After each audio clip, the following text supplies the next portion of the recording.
And now, introducing a man whose list of responsibilities has grown larger now that he has to talk me off the ledge with the cancellation of opening day for the second time in 3 years. Existence, well, what does it matter? I exist on the best terms I can. The past is now part of my future. The present is well out of hand. He is Glenn Clark. Good morning. It is Glenn Clark Radio. I'm Glenn Clark. He's Paul Valley. Much to do on a Wednesday edition of the program. We will talk about the baseball situation, of course.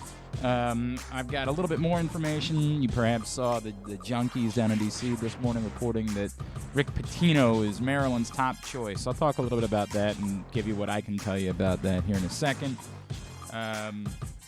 Antonio Rizzuto from Towson is going to join us to talk about winning the CAA. Later on, we're going to have Drew Forrester check in, and in just a couple of minutes, I assume he's out in Indianapolis. Chris Trapasso from CBSSports.com at the NFL Scouting Combine. We will catch up with him as well for our weekly NFL Draft segment as the Combine.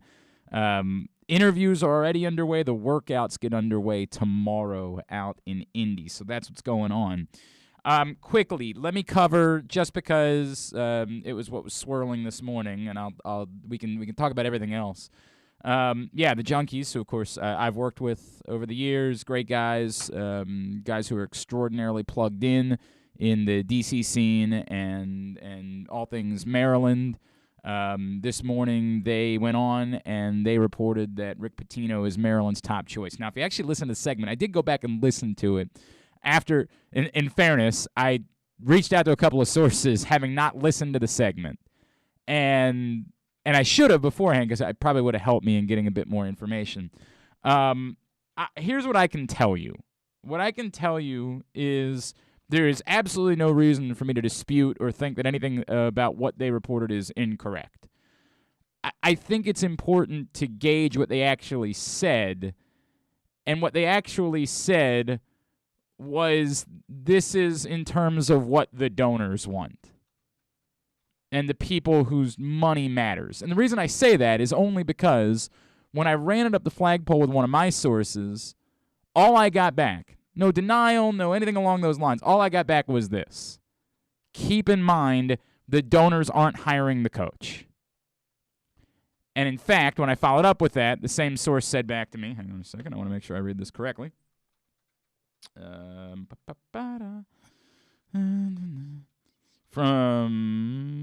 was about to give a name. No, I can't do that. From a source connected to the Maryland program. Keep in mind, the donors aren't hiring the coach. Lest we forget, many of the donors didn't want Mark Turgeon gone either. Which is to say, there is no doubt, I'm putting two and two together. I have absolutely zero reason to dispute anything that the junkies are saying whatsoever. Those dudes are plugged in. But I do think my source is saying something that's important in keeping that in context. I have no doubt that powerful people want Rick Pitino to be Maryland's next coach and maybe working behind the scenes to try to gauge his interest. And, by the way, that doesn't mean that the people that will ultimately make the decision don't want Rick Pitino to be the next coach. I don't know that. Part of the problem in reporting on this coaching search, and I've talked about it with some friends of mine recently, is there is a little bit of confusion as to ultimately who's going to make the decision. It's easy to say Damon Evans is going to make the decision. He's going to make the hire. It'll be tied to him. But he has to do it in concert with other people.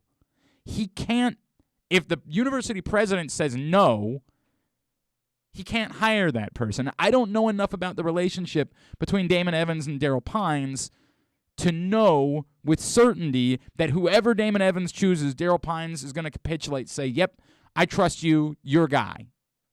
I just don't know enough about it, and I've tried poking around about it, and I haven't gotten enough information about that. I also don't know if Damon Evans isn't just going to say, I'm going to trust whatever a search firm tells me. Be damned what anybody else thinks. I'm going to choose to trust a search firm.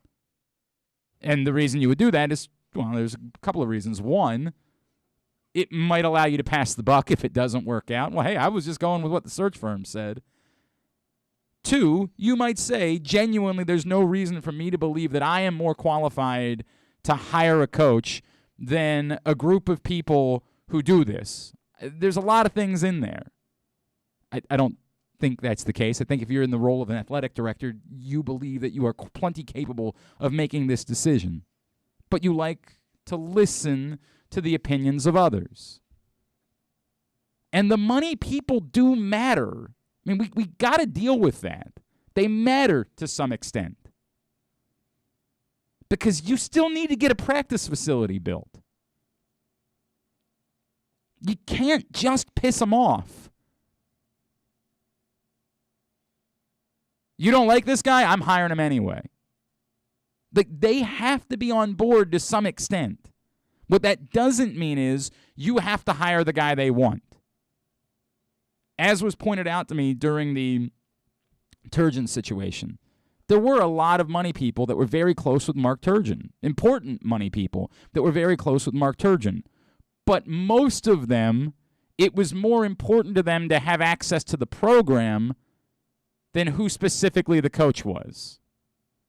And whoever the coach is going to be, their money will probably remain because they care more about the program than the person.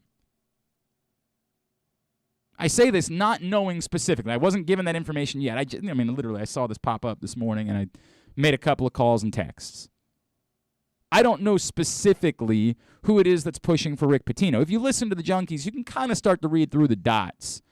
And if you know the inner workings of Maryland basketball and who the most powerful people are, you can kind of make some inferences. And somebody would say, well, I don't know those things. Right, I get it. But I'm not going to tell you that because I don't know it either. But I could make some inferences based on the people the Junkies were talking about. And knowing what I do know about the Maryland basketball program. And I don't think that's dismissible. But I also don't think it outweighs whatever the opinion of the highest level of decision maker is within the Maryland program. If Daryl Pines doesn't want Rick Pitino to be the next coach at the University of Maryland, then it doesn't matter what the money people want. The university president will outrule them because he has the power to do that. Now, I don't know, and I'm saying this just, I got this an hour ago. I got other things I got to do today. I got to call a lacrosse game later on this afternoon. It's just not going to be something I'm going to be able to focus on. I'm not a beat reporter the way that I have been in the past. I can simply tell you what I was given from the first person that I trust to give me information back, which is, read between the lines, almost there is no doubt. And by the way, I never doubted that it was true what the Junkies were saying, but it was important after I listened to it to separate that they were talking about money people that were involved. And that does matter. But again, the donors won't be hiring the next coach, is what I've been told. And I know that to be true. I mean, they won't individually or alone be hiring the next coach. That was what I was told, and I believe that. And by the way, the Junkies also made it very clear. Who knows if Rick Pitino even wants a job? All the reporting we've heard about Rick Pitino is he wants to be at Iona. He's at an advanced age. He's very happy. He doesn't need money. He's good. He can just sort of do this until whenever he decides he's done. So who knows? I mean, even if Maryland was interested, who knows? But it's just important to differentiate the donors, the people that have a lot of power versus the people who will make the final call. Not necessarily, not impossibly, but not necessarily going to be how this plays out. And this is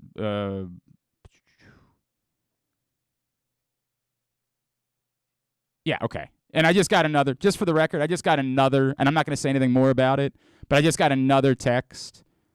And it's a fair reminder. I'm gonna leave it alone for a second, but it's a fair reminder to sort of follow up on what I just said. Just because the people with the money want something, that doesn't mean that's what happens. And there are plenty of examples in Maryland history of that not being the case.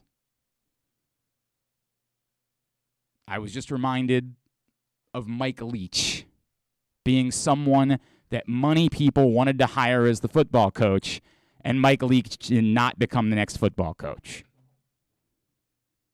It's not that they don't matter or that they don't have say or that they don't have power or influence or anything along those lines. They're just not the ones that hire the coach. So that's all. I'm not disputing anything the Junkies said whatsoever. What they said, true.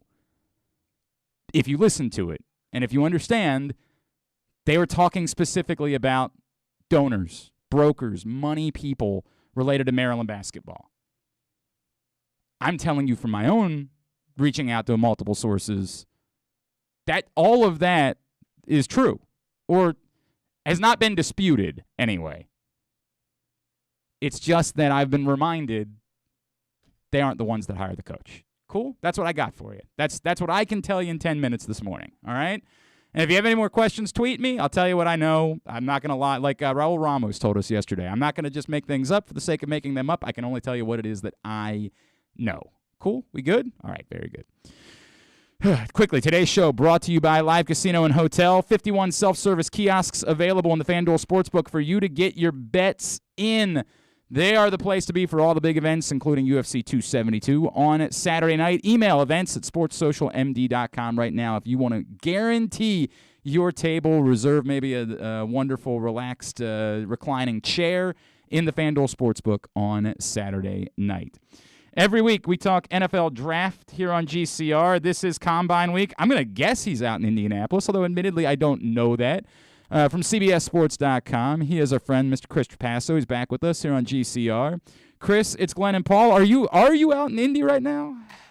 Normally I would be, but CBS Sports, they had a little COVID scare with another event with some staffers, so they didn't send as many. They wanted to just be done with COVID once and for all, so not as big of a contingent in Indianapolis from CBS Sports this year, but luckily pretty much everything I can follow on Twitter, and then the workouts that start tomorrow. All right, well, let's talk about, just start broadly, Chris, to you.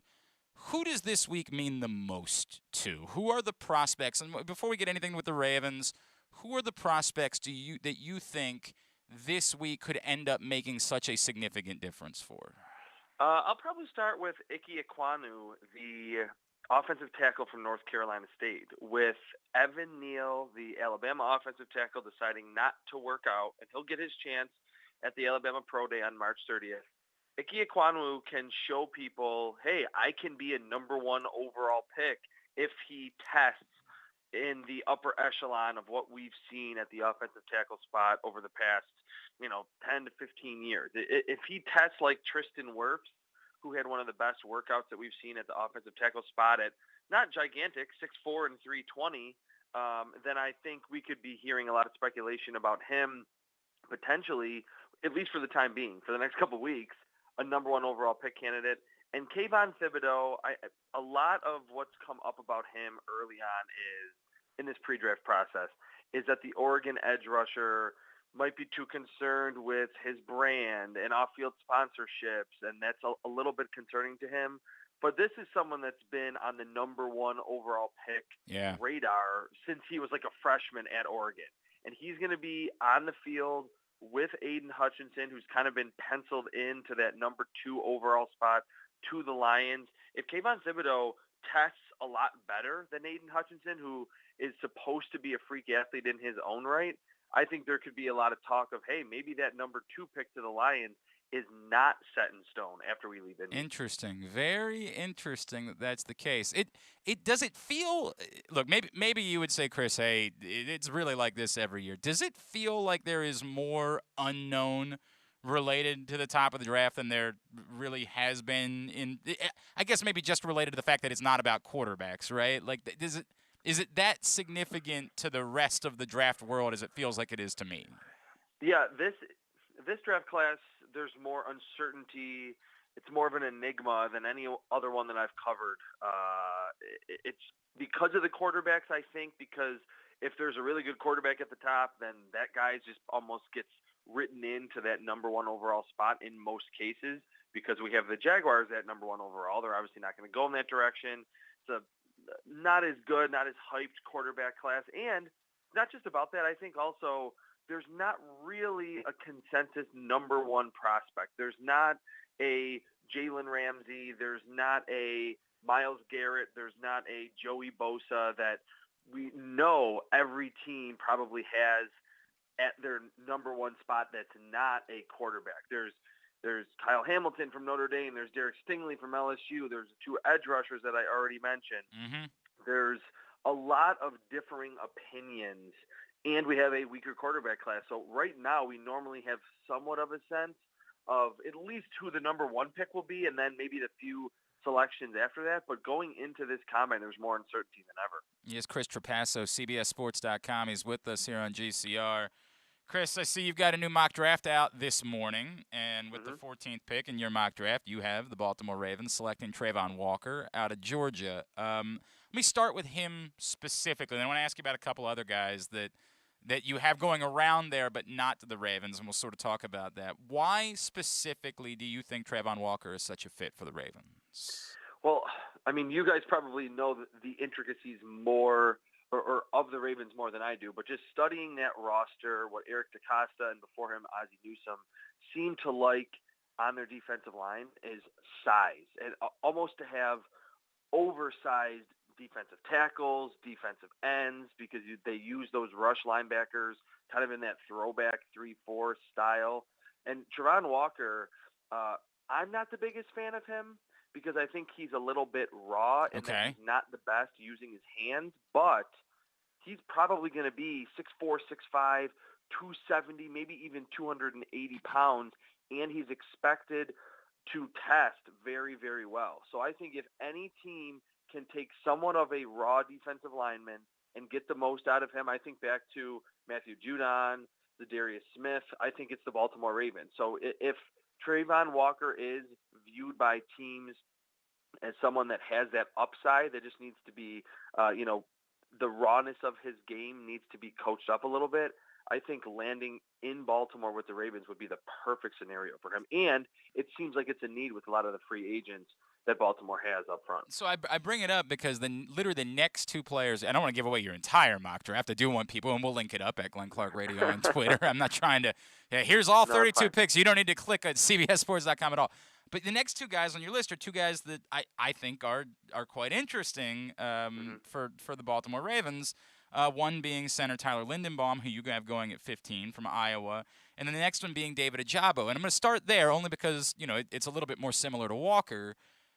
This is really compelling to me because you literally have the defensive coordinator that figured out exactly how to use David Ojabo. And one of the issues, you bring up a couple of names that you just brought up. The Ravens have kind of had a problem in figuring out how to use edge rushers the last few years. I mean, Yannick Ngakoue seems like he was wonderful literally everywhere but Baltimore in his career. He was nothing during his time in Baltimore.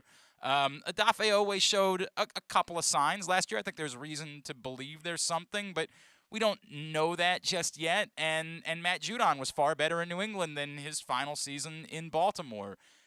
The presence of the defensive coordinator that figured out exactly how to use David Ojabo, it's hard for me to shake the idea that shouldn't that weigh a little bit more in terms of what the Ravens might do at 14 if David Ojabo is sitting there? Yeah, that's a really good question, and to tie those two people together makes a lot of sense. I think we will hear a lot of speculation about it.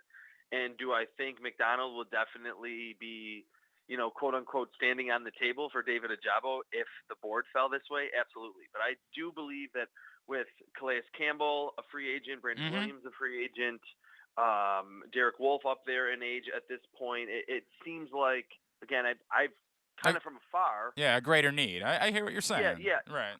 I think it's a greater need, and Trayvon Walker kind of fills exactly what the Ravens want. And, for as much as defensive coordinators, offensive coordinators, and certainly head coaches play a pretty big role on draft night, ultimately the general manager is the one who builds the team.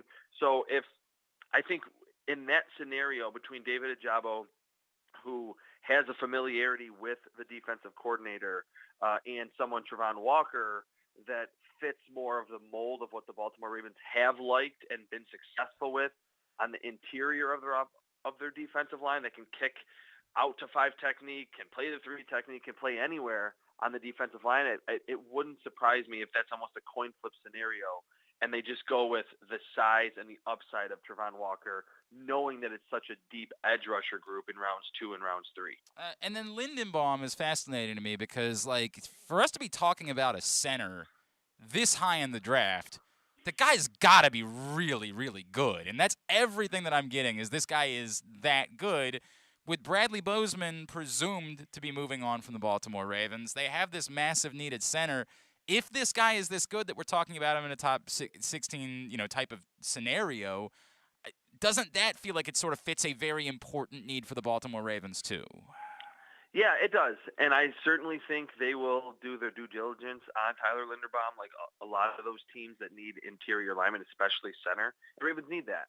I shied away from him with him on the board in this mock draft because watching Tyler Linderbaum at Iowa, I think we fans have a preconceived notion that at Iowa it's all downhill running, power scheme. It really wasn't last season. And Tyler Linderbaum is better for a team that wants to utilize more of that Kyle Shanahan zone blocking system.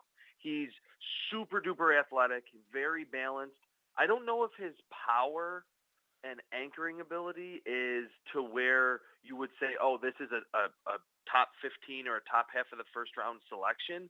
But everything else about his game screams that he could be, the highest center ever drafted. So that was another one that was a little bit more of a scheme fit where, no, there's not a center in round 2 or round 3 that would even come close to Tyler Linderbaum. But I don't know if the Ravens specifically would be a team that would love him because they like to get downhill a lot more frequently than what he did at Iowa. He is Chris Trapasso, CBSSports.com. He is with us here on GCR. Chris, I've had a couple people tell me, hey, look, if any of these 3 cornerbacks slip to 14, the Ravens should be doing jumping jacks. These are all great players. Again, trying to not give away your entire mock draft. You have 2 of them going in the top 10 in Sauce Gardner and Derek Stingley, but you don't have Andrew Booth going until after even other cornerbacks on the list later in the first round. Why do you not feel as strongly about Andrew Booth as maybe some other people do? Well, I certainly think we're going to get a lot more clarity at the cornerback spot at the combine. That's always the case because that's a position, maybe more so than any other, maybe you could pair receivers in this as well, that the numbers really matter. And you can almost get a good sense of, hey, if this corner doesn't run sub 4.45, he's not going in the top 20. Like you look at the history of the corners that are picked really early, they're the height, weight, speed type of players. And I really like Andrew Booth. He's actually my number 2 corner in this draft class. I don't know, and he's super quick and the ball skills are there. I don't know if he's going to test as fast as some of the other players that I have going in front of him in this mock draft. Would he make sense for Baltimore? Ironically, I don't think so. It's kind of the theme of this interview in that a lot of the plays that he made at Clemson were from press bail, zone coverage, keeping his eyes on the quarterback. That's where the quickness to his game, his explosiveness, and the ball skills really came in handy. So I think Baltimore is still going to want to run a lot of really aggressive man coverage, and someone like Kyer Elam, someone like I'm trying to think, Kyler Gordon from Washington, who's a little bit longer, that has more ability to disrupt receivers at the line of scrimmage, would make more sense than someone like Andrew Booth, who I do like, but feel like he's more ready to be a zone specialist once he gets to the NFL. I mean this to say nothing away from Kyer Elam. I think this, given the history of the Elam family in Baltimore, I think this city would not handle it well if he ended up being the truth. But I'm not trying to say in any way that, and I think Kyer is Matt's nephew, if I want to say correctly. I got to go double check on that. Yep. But, like, I'm not trying to say they're the same guy or that it would pan out the same way. I just think the city might burn if that ends up being the route that the Ravens go. Generically, Chris, looking at all of this, there is an argument that a lot of people are making that this is why we should the conversation you and I are having is why we should assume the Ravens are going to trade back in the first round, because there is so much disparity between all these opinions and prospects. And knowing what we know about the Ravens, there's a guy that they're going to like, and they're going to say, we can get a guy very similar or that we like just as much at 22 or 24. Do you feel like this sort of unknown about the first round or about how drastic everybody is might lead to something like that? Or maybe does it make it more difficult to make a trade because nobody else seems to be all that interested in moving up to get a specific player right now? No, that's a really good point. I think that is the best course of action for the Ravens. And I know every fan base wants to hear, oh, yeah, hey, trade back, get more picks. But we know the Ravens aren't afraid to do that. I think more so than any other team in the Ozzie Newsome and Eric DeCosta era, even more than Bill Belichick and the Patriots, they want to collect picks. And that is the main reason, I think, the foundation of why the Ravens have been able to be a playoff / Super Bowl contender for as long as they have, because they're constantly replenishing their depth. They understand that, hey, we're not going to hit on every first-round pick, every second-round pick, but let's just get a bunch of them. And sitting there at number 14 overall, would Trevon Walker fit? Would David Ojabo fit? Absolutely. Right. But I think, again, the edge rusher group is so deep where it wouldn't be crazy for Eric DeCosta to think, hey, let's move back. We have the Eagles with 2 selections right behind us, then the Chargers, then the Saints that might be in the quarterback market. Is it the Saints that want to trade up? Is it a team like the Steelers at pick 20 that wants to move ahead of the Saints to get a quarterback if they're a little bit desperate on that front? It would make a lot of sense, and that's one of the trade back scenarios that just seems to make the most sense looking at the team philosophy in the past, the positions that they need, and the strength and depth at edge rusher, at receiver, at offensive line in this class. Do you separate, last one for you, when you talk about the edge rushers, do you separate Jermaine Johnson at all in that conversation, or is he closer to the Karlaftises, the next group, than he is to the Thibodeaus and the Hutchinsons? Okay, I separate Jermaine Johnson. I don't think on draft night, and again, this will be contingent upon the combine, and he should work out pretty well. Yep. He's a tier below those players to me. Okay. And it's like me being a draft analyst, I try to watch quarterback, receiver, edge rusher, the real primary premium positions, offensive tackle, as early as possible, so I'm not getting influenced by any hype trains taking off. And Jermaine Johnson had great player, awesome season at Florida State. He had one outstanding practice at the Senior Bowl and justifiably decided to shut it down and say, hey, I'm just going to hang my hat on that workout. After that, it was like suddenly he became like a top 15 pick, and I was a little confused by that because I think there are some limitations to his game, but he's super long, and the high energy that he plays with, I think will ultimately lead to him being probably a top 20, top 25 selection in April. Chris, is there anything I can plug for you, man? No, okay. Just that. Yeah, I mean, I'm doing so much. My mind is in a million places right now. Find me on cbssports.com/NFL/draft. Actually, I'm selling my grading system that I built that I use to evaluate these prospects. It's called the Scouting Gradebook. Any of my social media accounts, just click the link in my bio, check it out. You can use the same system that I use to evaluate entire draft classes. And that's at Chris Trapasso on Twitter. And again, There's a link right there for you to follow. Chris, really appreciate you taking the time for us this week, man. Let's do this again at some point before the draft. Thanks so much. All right, sounds good. Thank you. Chris Trapasso, CBSSports.com, joining us for our NFL draft segment this week. Appreciate him taking the time. Been a lot going on here in the first 30 minutes of GCR. Would You Rather Wednesday scenarios are up. That's brought to you by Glory Days Grill. We'll get to that a bit later. Drew Forrester will check in with us, and we'll play a little Would You Rather with him, so you got time. Slow response to Would You Rather so far. We need to talk about the baseball stuff, of course. We'll need to do that. And so when we come back in, I say let's go ahead and do that. If you missed this week, Stan the Fan Charles and Ross Grimsley talking baseball with Shane Turner, current MLB scout. You can find that right now at facebook.com/PressBoxSports, or you can also go to PressBoxOnline.com and click on video and find it there. Coming up tomorrow night, Stan the Fan Charles back in action. Of course, every Thursday, he and Gary Stein talk to newsmakers in the world of sports. So Bruce Cunningham, who is actually scheduled to join us tomorrow, and it's just a weird scheduling quirk. He's scheduled to join us tomorrow morning in studio here on GCR, and he's scheduled to join Stan and Gary, and they'll have very different conversations, no doubt. So you'll want to make sure that you check out both with the legendary Bruce Cunningham. That's the schedule for this week. It's Glenn Clark Radio. That first sip.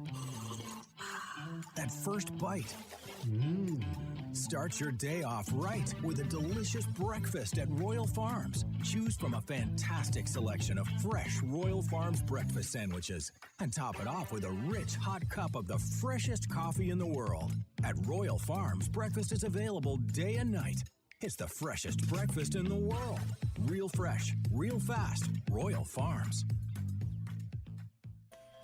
Sports betting has come to Maryland, and we're ready to help you win some money. Tune in for Simply the Bets with Glenn Clark and Paul Valley every Tuesday morning at 11:40. FanDuel Sportsbook GM Bruce Billick and VSiN's Aaron Oster join the guys every week to give you all the info you need and even a few winners. So come win some money with us on Simply the Bets every Wednesday at 11:40 a.m. Brought to you by the FanDuel Sportsbook at Live Casino and Hotel Maryland. Listen at PressBoxOnline.com/radio. Watch at YouTube.com/PressBoxOnline. Glory Days Grill's winter seasonal menu is back with comfort classics like their house-made meatloaf and short rib grilled cheese. It also features the center-cut sirloin with grilled shrimp, the char-grilled pork tenderloin, grilled meatloaf sandwich, smoky thigh wings with Alabama barbecue sauce, and a Brussels and bacon appetizer. All of these items pair well with Devil's Backbone 8-Point IPA or their anniversary IPA brewed by Devil's Backbone. And try their seasonal cocktails, Blood Orange Bourbon Cider, Apple Ginger Mule, and Captain's Hot Cider. Find out more and get your order in today at glorydaysgrill.com. Great food, good sports. It's another cold winter here in Baltimore, but this time there's no hot stove to warm you up. Hi, I'm Paul Valley, and while there may be no activity in the world of baseball, I'll still be here every week with my co-host Zach Goodman to give you all the latest in the CBA negotiations as teams look to get back on the field in time for spring training. You can watch us live every Saturday from 10 a.m. to noon at youtube.com/PressBoxOnline or facebook.com/PressBoxSports and listen at PressBoxOnline.com/radio. So tune in every Saturday from 10 a.m. to noon for the latest in baseball coverage right here on the Bat Around. We can't imagine why you'd want to, but you can watch GCR live. It's at facebook.com/PressBoxSports and try to guess whether these guys are wearing any pants. All right, back in here on GCR. John, you of all people understand that Would You Rather Wednesday is a game. Please don't try to Kyle this up. Stop. It's hypotheticals. John, I'm looking at you. You know who you are. John Little Rock, who I love, is my boy. But you know this is a game. We play a game on Wednesdays. This is not a any sort of legitimate thing. It's a game. That's all it is. All right. Speaking of which, your link for this lady on Twitter in the Would You Rather 2 segment, it doesn't take anywhere. It says page not found. Well, it doesn't make any sense at all, but we will get that fixed. All right. It is a Would You Rather Wednesday edition. We will get to that here in just a minute. Somebody apparently pulled down their tweet this morning, which I guess is because there was a viral clip from Wheel of Fortune that happened last night, and I'm guessing the people that run Wheel of Fortune felt bad for the lady involved and started trying to get clips pulled down because of it. It's too late. Like, it's too late for that. You can't fix that now. It's over. Like, it's done. Feather in the map. Yep, the old feather in the map. But I'll get that repaired here in 1 second. All right, today's show is also brought to you by the print issue of PressBox, which is available right now, celebrating the 20th anniversary of Maryland's run to the 2002 NCAA tournament title. Gary Williams on the cover. You can go get it for free at your neighborhood Royal Farms, any of the hundreds of locations where you find PressBox around town, or read it all at PressBoxOnline.com. It is available for you. So, boy, I'm all over the response all over the place this morning. Again, those of you that are responding about what I said related to this Rick Pitino thing, I'm not telling you there's zero chance.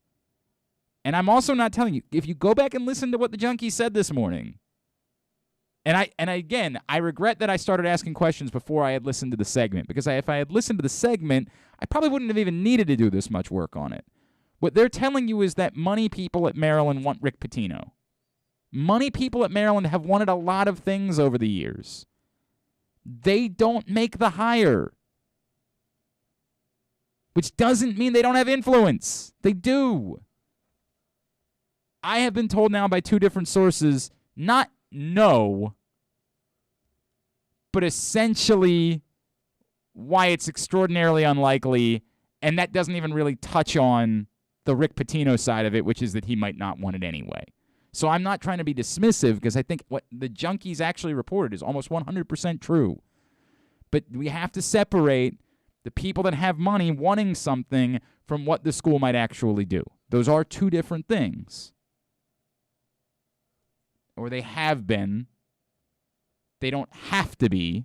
It could very well be, and because I can't speak to it. I don't know what Damon Evans wants to do. I have not been told that.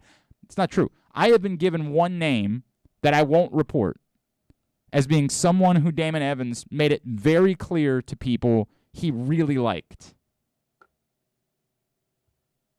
That's not enough for me to share that name. Not enough. It's unfair to Damon Evans because he didn't tell me that. And even the person that told me that said that doesn't mean he's going to be the next coach. Just someone I know that Damon Evans likes. And it's a name that's been out there, so it's not like it'd be off the radar. But that's the only thing I've been given related to Damon Evans, the athletic director, in relation to the search. So, again, I'm not going to keep doing the whole show about it. It's just the information that I was able to get for you this morning. As far as the baseball thing is concerned, I'm not nearly as emotional about this as some people are in any capacity. Really in any capacity. I'm not emotional about it. I've said before, if the Orioles were really good, I might be emotional. Right? Like if I was waiting for something that was special, I might be angry, I might be bothered. It's tough for me to feel that way because the Orioles aren't good. Because I'm not likely to have the same connection to baseball that I do when the Orioles are good. Am I disappointed by it? Sure. Is all of it hogwash still? Yes. This thing where we're over-dramatically reacting to the commissioner canceling games. The games can come back. I know this is hard for people, but if I'm the players, I'm not agreeing to something that doesn't give me the games back. You still have to work out a CBA. And if I'm the players, there's no world in which I just say, so you're going to pay me for 6 less games? Cool. You're asking us to take another concession? Awesome. Sign us up. This is all posturing. We want you to seem like the bad guy, so it's your fault the fans are losing games. Well, no, you're the one that canceled them. It's nothing to do with us. We're ready to play. This is all nonsense.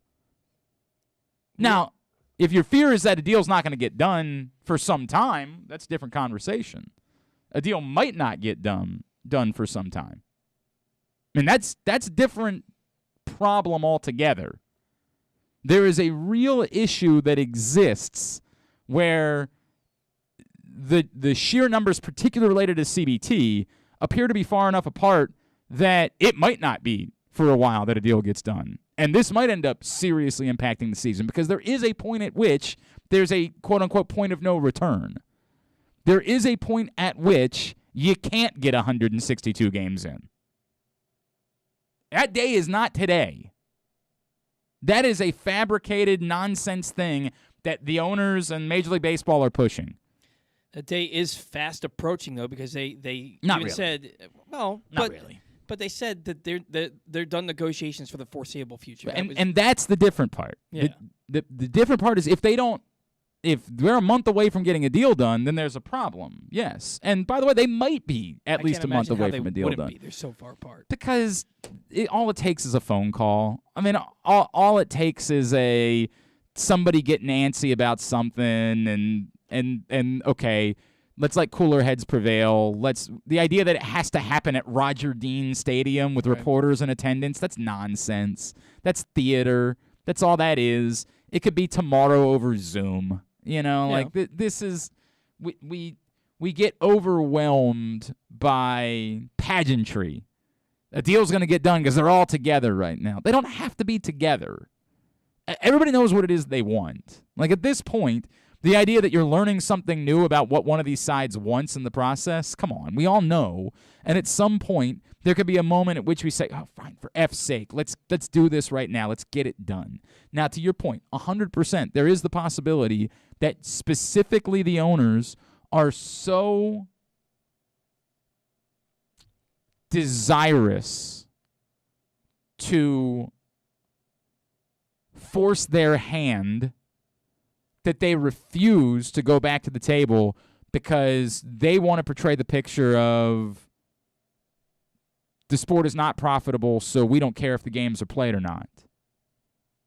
Which there's absolutely no reason to believe is true, but they want that to be known. We know what the players are doing. The players are digging in because they have to. Because the players that came before them did. They have to now do it for the next group of players. This is the point of having a union. If you don't do this, you might as well dissolve your union. The players have to do this. The owners want to.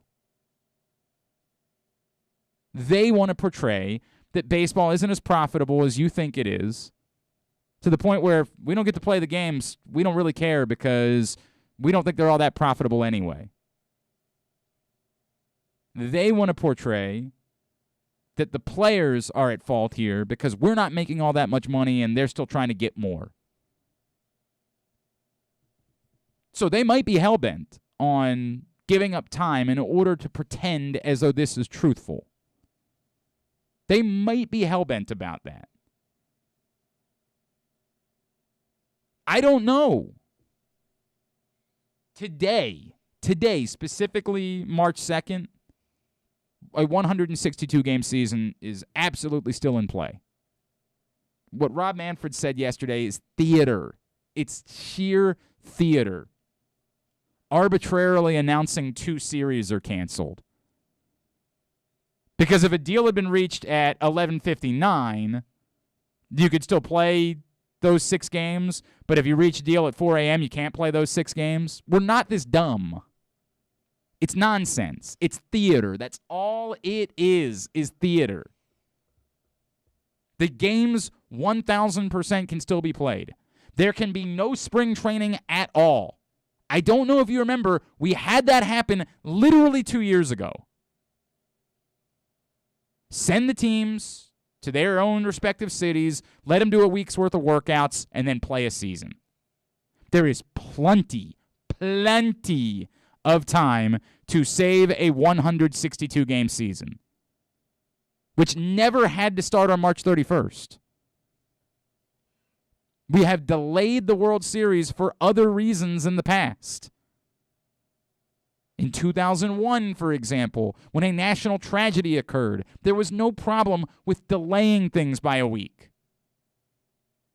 There is no need to pretend like any of this is anything other than posturing and theater.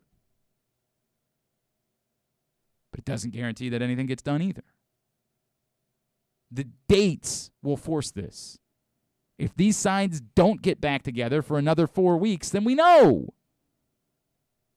It ain't going to happen. But today, we don't know a damn thing. We are just accepting truths that aren't truths.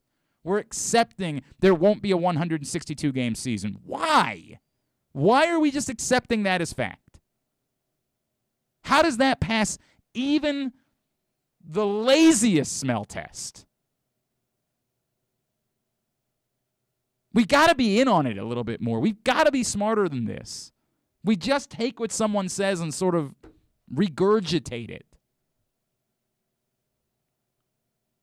I am bummed that this drags on. And I'll be really disappointed if they don't go back to the table and if they really do separate for a month. I mean, I'll be very disappointed by that.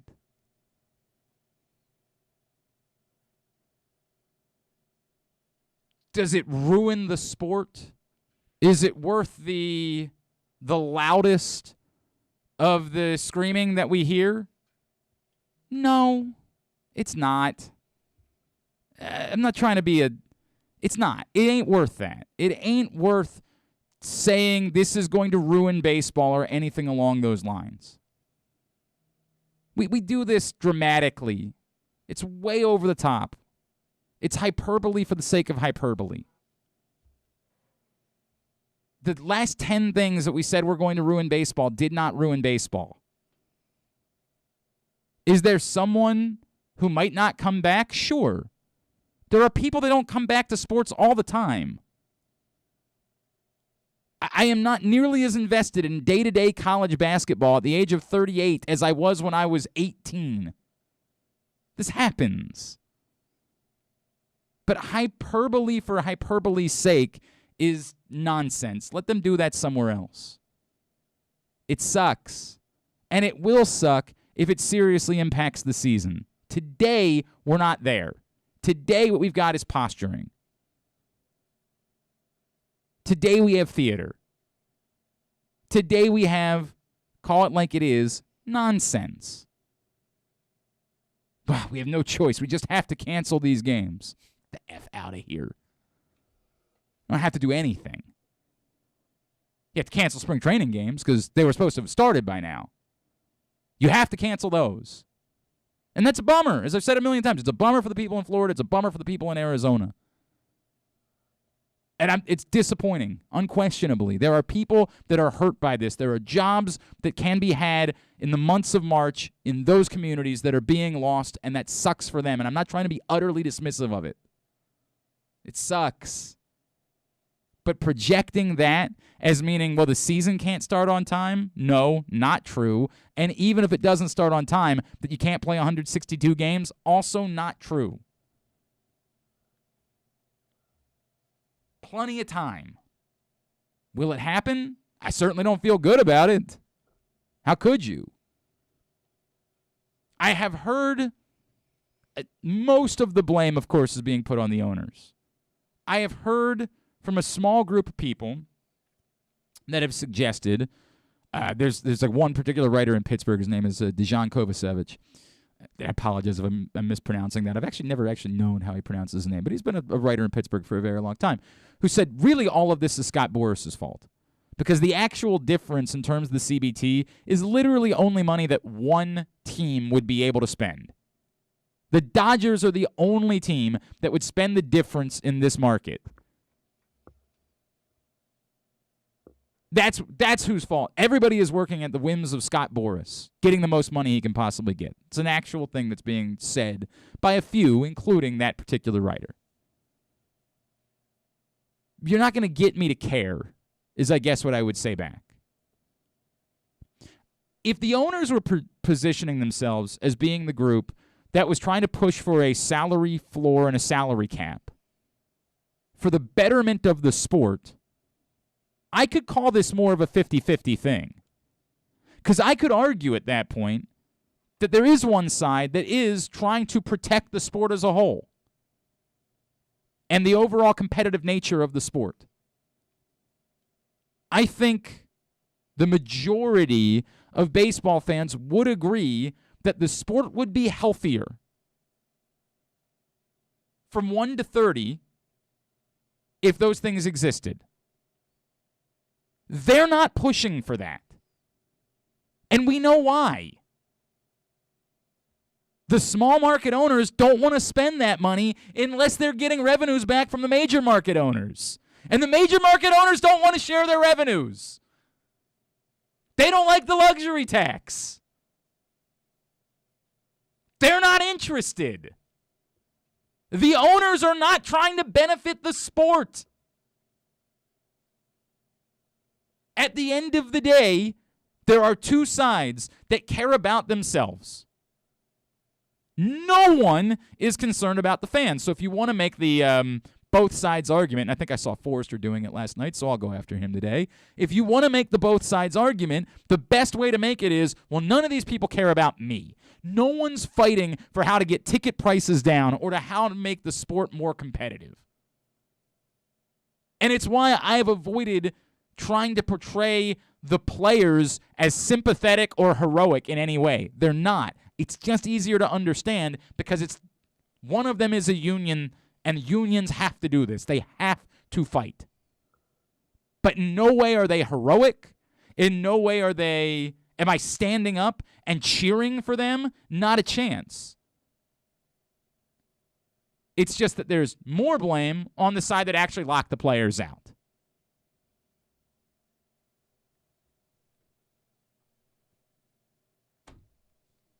I hope it gets fixed. I hope it does. I do. Even what I said about not being as angry and emotional as other people, I still hope it gets fixed. I don't want there to be no baseball this season. That would suck. Even in a place where we don't think the baseball's going to be that good, I still want to watch Adley Rutschman play in the major leagues. And Carlos Correa, of course, is going to become a Baltimore Oriole. Yep. I still want that. How could I not? How could I not?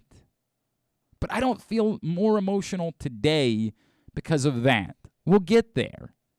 Again, 3 weeks down the road, there's been no movement. We got our answer. But today, there is absolutely no reason to think that the season will be shortened. Today, there's not. It's just nonsense posturing from the commissioner. We said there was a deadline, so we've got to implement that deadline. Get the F out of here. It's just one more thing you're going to do to piss off the other side. And now you're going to have to give me something back. You want me to agree to 156 games this season? Cool. Tell me how we're getting that money back. What else are you giving me? Oh, maybe you want to move that right back to 162 games. That's what I thought. This notion that when you're negotiating with someone over a collective bargaining agreement, you're going to get them to agree to something in which they give up more money is hogwash. That will only come if you literally get to a point where it is physically impossible to play 162 games. You've locked the players out. I guess there is some world in which you could just decide to lift the lockout and then implement the part where the commissioner is allowed to state the length of the season. We saw that play out 2 years ago where the commissioner had the unilateral right to say this is how long the season is going to be. Players didn't want a 60-game season. They wanted longer. And they ended up negotiating based on the playoff thing in order to get a few things in there before the commissioner. But they don't want to lift the lockout because they don't want to agree to the terms and have no CBA. That would almost be insane. They're not going to agree today to a 156-game season. If they do, they certainly don't have the power that we think they do as a union. Today, they would play 162 games. A week from now, they play 162 games. 2 weeks from now, they'd still play 162 games. You have to get a point where it becomes impossible. If on April 1st they come to an agreement, they could absolutely implement the season starts on April 15th and we push it back 2 weeks and play the World Series into November in order to get a 162-game season in. There is no reason why that can't be done. I don't feel good about it. I don't feel great about it, but there's no reason. So, I mean, that's what I got for you in terms of that. I did get a response.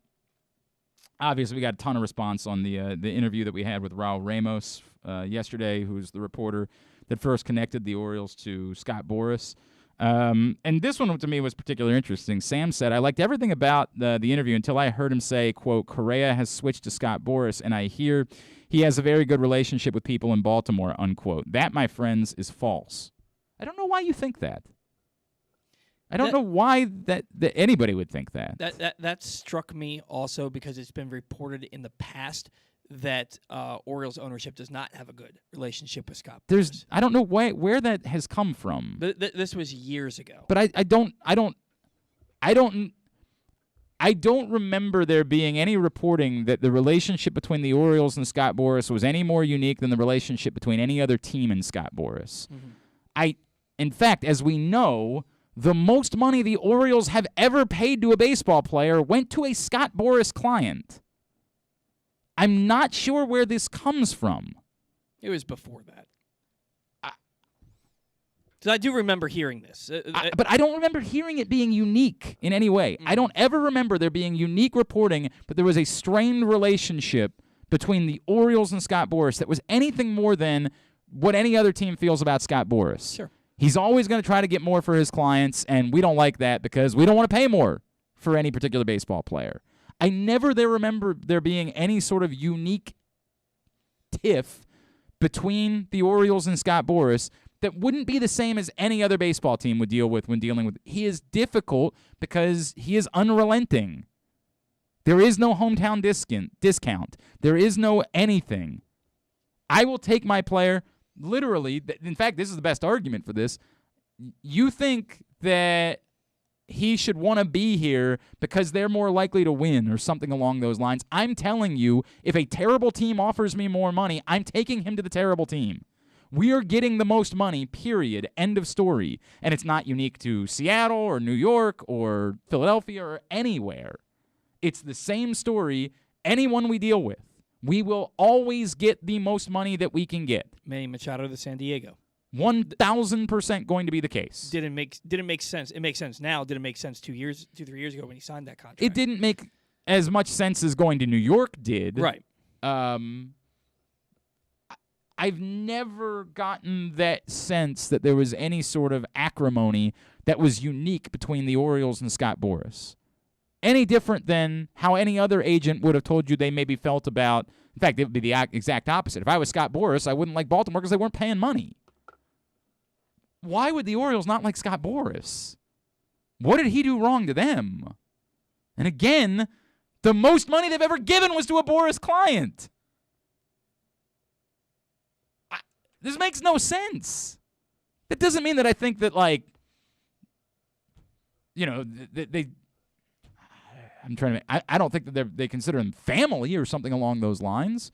But I have no reason to think there is any particular unique acrimony between the Baltimore Orioles and Scott Boras. I have no idea why that would be the case. Most teams struggle with Boras clients because Scott Boras is always going to be the same thing no matter what. There is no emotion involved. There is no, we feel strongly about our relationships. It is very simple. Will you pay us the money we say we're getting?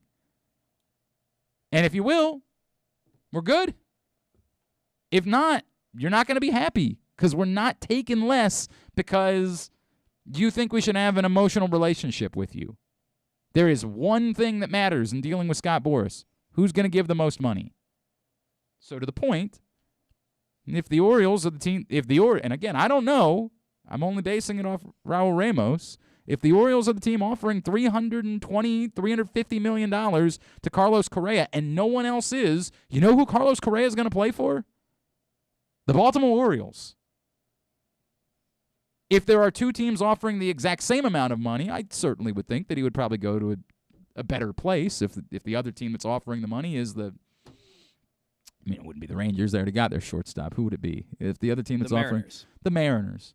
I mean, that would be unique, right? Like if it's the same money, I don't know how much drastically better he feels like the situation is in Seattle. I don't know. I mean, they were only a game out of the playoffs. I hear you, but I don't know long term that he feels like the Mariners are the place where you want to be for 10 years. Yeah. You know what I mean? Like I don't know. I just don't know. If it was the White Sox, and again, I get why that wouldn't make a lot of sense, but if it was the White Sox, of course, I'm going to go to the White Sox. Unless he just hates Tony La Russa, you know what I mean? Like, it'd be different. But if one team is offering the most money, this is Scott Boras that we're talking about. They're going to where the money is. And end of story, kind of on that one.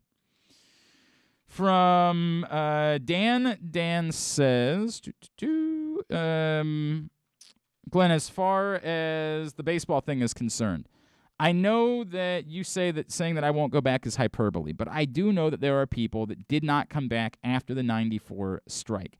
I'm not telling you that means that baseball will lose the majority of their fans, but there will definitely be an impact. Nobody said there will be no impact. I don't know what that is. If you're a baseball fan, I'm gonna make this direct comparison. The morning after the London thing, I came on and said, I don't doubt that you guys are mad about the kneeling thing. But you're just saying nonsense for the sake of saying it. You're not going away. Football ain't ending. Football didn't end when they blackballed Colin Kaepernick. Football ain't ending one way or the other. You are going to make no impact. And no matter how hard bad faith actors tried to make it seem like football was impacted by protesting, it was not. It is the most powerful entity in the entire country, the NFL. It was not remotely impacted, which doesn't mean there might not have been a person who didn't go back to a game, but somebody else did. It was, at best, collateral damage. Negligible is more the way to say it. The damage was negligible. Whatever people chose they don't want to watch football anymore because somebody took a knee did not dent the NFL in any way. It didn't dent in Baltimore. The game after the Ravens came back, the stadium was packed. And then when it got cold outside, there were empty seats, and people tried to portray that as being, well, this is all the protesters. No, they were protesting the fact that it was cold. A lot of people do that. It happens every year, even when the team is good. There are empty seats when it starts getting cold because it's miserable to go to freezing cold games. I'm not saying there won't be somebody who is less interested in baseball because of a lockout or a season being impacted. And by the way, to bring up 94, as I've said all along, the worst thing that can happen is the end of the season getting canceled. If this cost the entire season, that would be a problem. There's no getting around it. That would be an issue. But to be abundantly clear,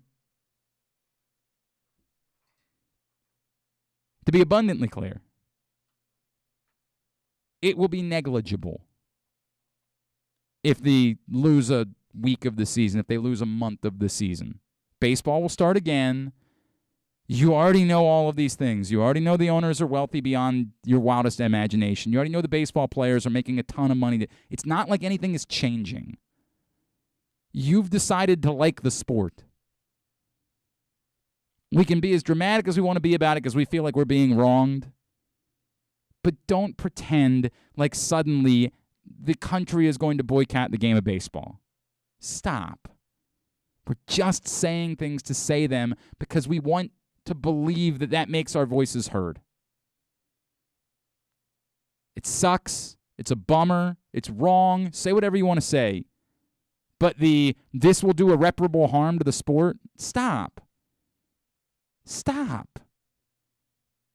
It's just hyperbolic for the sake of hyperbole. Because we want to make something seem more dramatic than it is. Telling me right now, how many people you think would be if the Orioles play, if Adley Rutschman's first game was on April 15th, how many people do you think would be in the stadium? 40,000. Something like that. If Adley Rutschman's first game is on June 1st, how many people do you think will be in the stadium? 40,000. That's it. Stop. It's just hyperbole. When we come back in, we're going to have to move some things around. Antonio Rizzuto from Towson is going to join us in just a few minutes. We'll get to Forrester as well a little bit later on. That's all on the way. Hour number 2 of today's program is brought to you by your local Toyota dealer and buyatoyota.com. Whether your focus is luxury and comfort, convenience and technologically advanced connectivity, sporty performance and aggressive styling, we've got the perfect Highlander for you. Check out buyatoyota.com for deals on new Highlanders from your local Toyota dealer today. It's Glenn Clark Radio. Sports fans, the wait is over. The all-new FanDuel Sportsbook is now open at Live Casino and Hotel in Hanover, Maryland. This is your chance to win big right in your own backyard. Bet on every sport with self-service kiosks and watch all of the action from the best seat in the house. Make every moment more at the all-new FanDuel Sportsbook at Live Casino and Hotel in Hanover. Please play responsibly. Gambling problem? Please call 1-800-GAMBLER or visit mdgamblinghelp.org. That first sip. That first bite.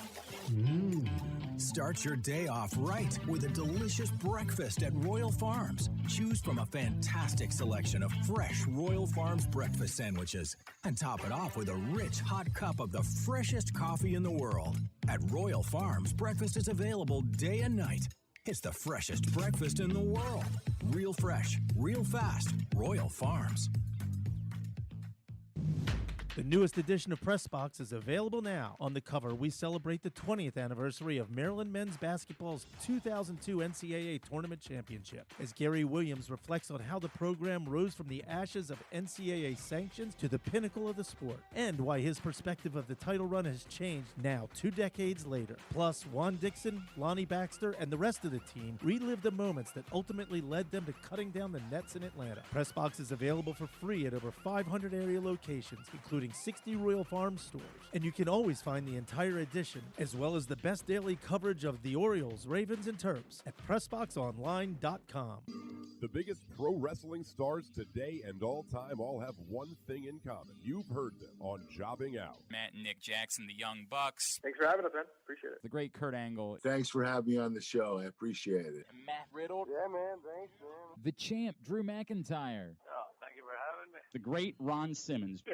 Keith Lee. Appreciate you guys having me, man. Bill Goldberg. My pleasure. Charlotte. Thank you so much for having me. Mick Foley is with us. This is the greatest name for a wrestling show I've ever heard. MJF. I'm glad you're happy I'm on this show because I'm freaking miserable. Le champion! Chris Jericho. Le champion. AJ, Aaron, Brandon, and Glenn are talking pro wrestling every week on Jobbing Out. Find it at PressBoxOnline.com/radio, iTunes, and SoundCloud. Stay tuned. Your chance to win $1 million is coming up. Probably not from us. You're listening to Glenn Clark Radio. All right, back in here on GCR into hour number 2 of the program. Forrester will check in. We will play Would You Rather Wednesday. I did replace, I don't know what was going on with that tweet, but it's still up. I have no idea why I didn't post the right way. I did replace number 2 on the list, so you guys can go find it this morning at Glenn Clark Radio. Continue to get me your responses for Would You Rather Wednesday. We'll get to them a little bit later on in the hour. Don't forget, every Tuesday morning now at 11:40 a.m., Simply the Bets. It's brought to you by the FanDuel Sportsbook at Live Casino and Hotel Maryland. And we're going to be adding one more program related to betting that's going to start very soon. Literally, we might be starting it without making an announcement ahead of time because of where we are calendar-wise. It's coming. It's coming. We'll be doing some more betting-related programming here as part of what we do at PressBox and in partnership with the FanDuel Sportsbook at Live Casino and Hotel, which is the best place to watch all of the big events. But every Tuesday morning, 11:40 a.m., for Simply the Bets, Aaron Oster from VSiN, Bruce Billick, the FanDuel Sportsbook GM, all a part of that. You want to tune in, make some money every week. It's the thing to do. By the way, they did finally get the odds up for Towson in the CAA tournament, and I'll share that with you before Antonio Rizzuto joins us. I believe the numbers are actually a little bit better there than they were in some other places that I was looking, so if you have been itching to get a bet in, you're a Towson fan, and you want to sort of ride that, it's plus 140 for Towson in the FanDuel Sportsbook at Live Casino and Hotel. Hofstra, the second favorite, at plus 350, then Charleston at plus 750. Interesting enough, Wilmington, who Towson was battling all season for the title, ended up splitting the title with Wilmington, the sixth favorite at plus 1,100. And Patrick Stevens yesterday explained some of the reason why that might be. There's a little bit of paper champion there, but Wilmington plus 1,100 or 11-1 odds to win the CAA tournament. Towson, your favorite, at plus 140. So if you want to feel some of that, get down to the FanDuel Sportsbook at Live Casino Hotel right now and get your bet in on the Tigers.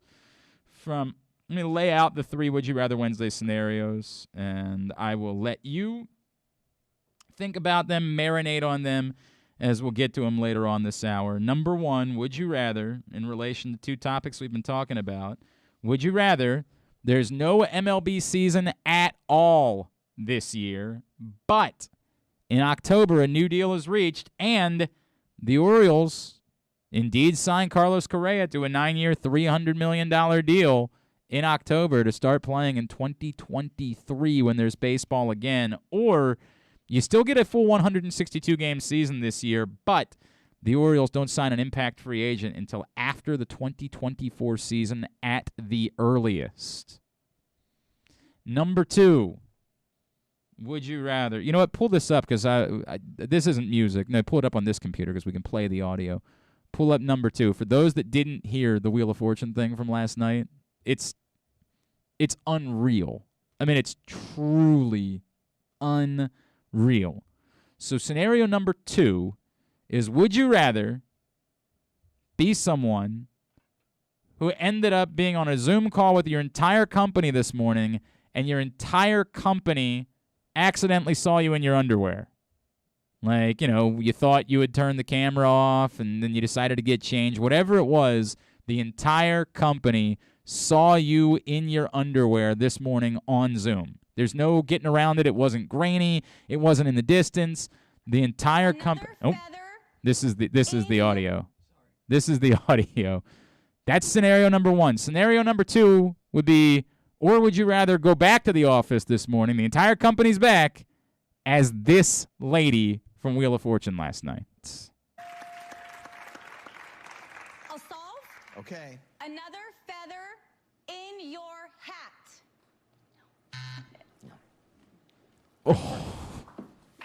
Oh. The other 2 people don't really matter in all this. I don't know if you can fast forward to when it goes back to the lady. Oh, we got to get to the phone, too. I don't know if that'll work. This continued. This wasn't her only error.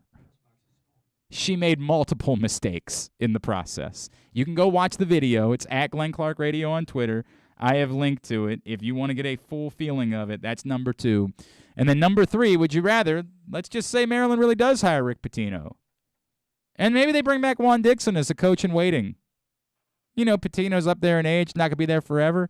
So would you rather Maryland really does hire Pitino with Juan Dixon as a coach in waiting, or they get their choice of any coach, including Eric Musselman at Arkansas, to be the next coach at Maryland? Those are the scenarios at Glenn Clark Radio on Twitter if you want to play a little Would You Rather Wednesday. And we do have another $25 gift card to Glory Days Grill to give away for it. Joining us right now, what a night it was on Monday night at Towson. They were down 9 in the second half, and they stormed back to claim the number 1 seed and the CAA regular season title. Joining us now, one of the key performers for Towson this season. He is Antonio Rizzuto, and he's with us here on GCR. Antonio, it's Glenn and Paul. It's great to chat with you. Thank you for taking the time, and congratulations on being CAA regular season champions. Thank you so much for having me. It's a terrific experience, and I'm happy to be on here. Hey, man, what was that like on Monday? I mean, one of the most bizarre scenarios, like in the history of college basketball, right? I don't know how you guys get ready for something like this, knowing you're starting a half a game down 9. For you to jump out the way you did and then to be able to celebrate like that, what was that entire experience like for you? Yeah, like you said, first of all, this is something that you don't see very often. Coming in, starting the game down 9. 18 minutes left. We just had to stay patient and trust ourselves and trust what we were capable of. We've been down in a few games earlier this season in the second half, and we've been able to come back. And we just trusted ourselves, and we got off to a good start, and it was great. I'm really proud of these guys, and the coaches, and I'm happy that we could get this one for the program. Antonio, you were an outsider coming in, right? Like, you started your career at Albany. You end up at Towson. I guess let's start with, why was Towson the right fit for you? And did you see this? Like, when you made your decision, did you look at who was there and who could be there and say to yourself, like, there's a real chance for us to do something like this? Or did this maybe even catch you off guard? No, I knew I had a vision, and so did the coaches and some of the guys that committed before me, plus the returning guys. Before I committed here, I had talked to Terry and Cam and, some of the other guys, Charles, Nick, and Jason, and, we were excited to get it going. And after talking to them, and I mean, our vision from day one, we wanted to win, and I wanted to go to a school where we could get that done. And right now we're just living a dream. So.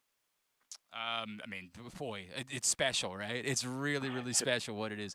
How did it happen? Antonio. I've asked all the guys this. What allowed this group, guys who had been there, guys who were coming in, everybody maybe having their own ego, their own expectations, whatever it is you want to call it. How was this group able to gel together so quickly in order to make a run like this?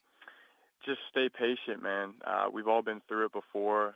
We've been on some struggling teams in the past, but we've all had meaningful minutes, and we know what it takes to win.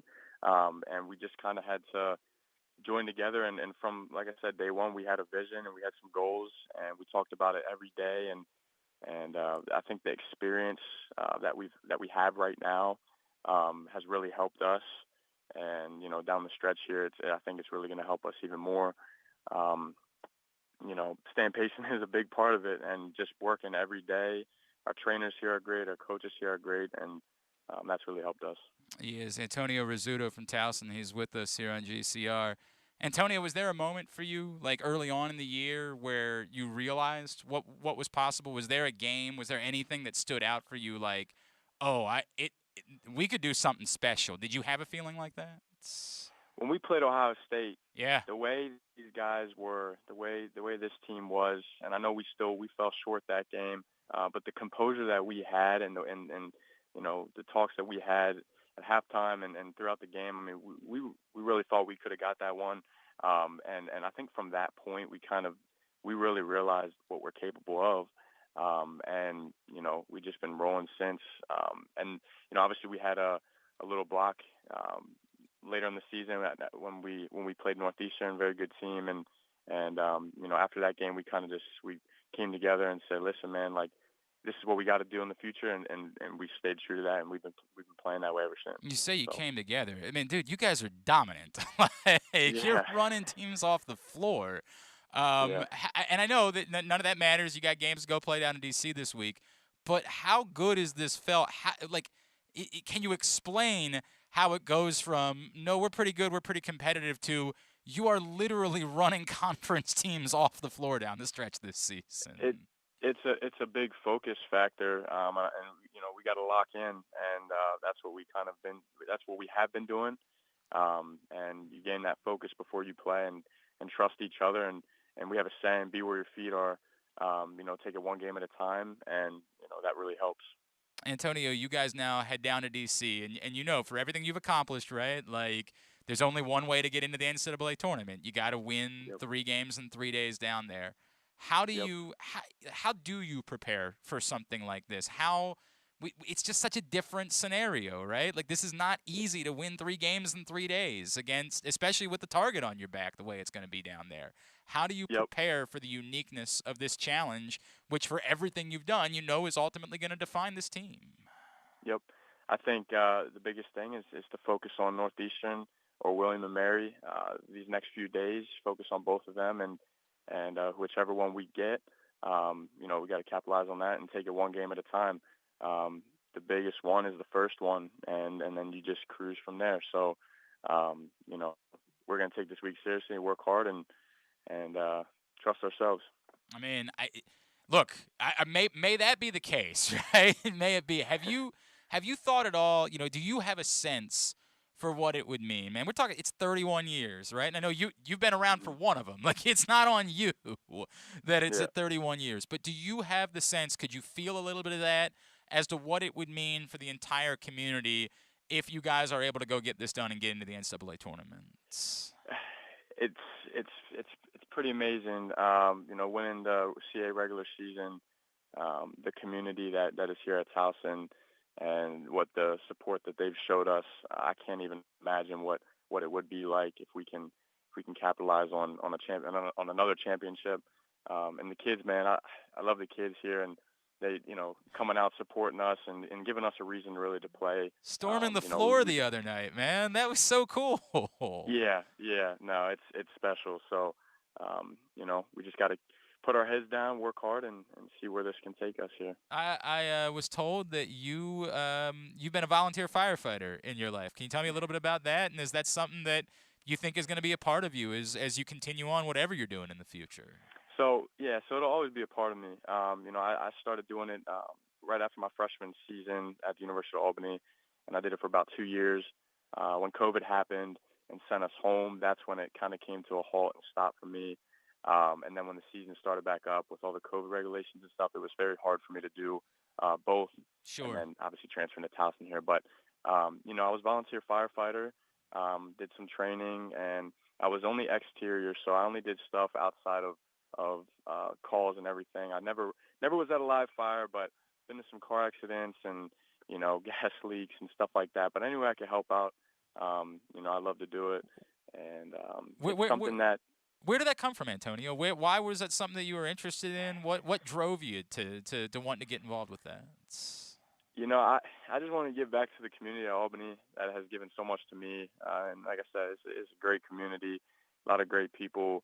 I like to stay busy, and it was just something that appealed to me. One of my friends, my freshman year and sophomore year, was a firefighter there, volunteer, and he was like, "Hey, dude, this is something I think you really like." And I went over for a drill on a Monday night and was like, "You know what? This is something I like to do." And that's cool.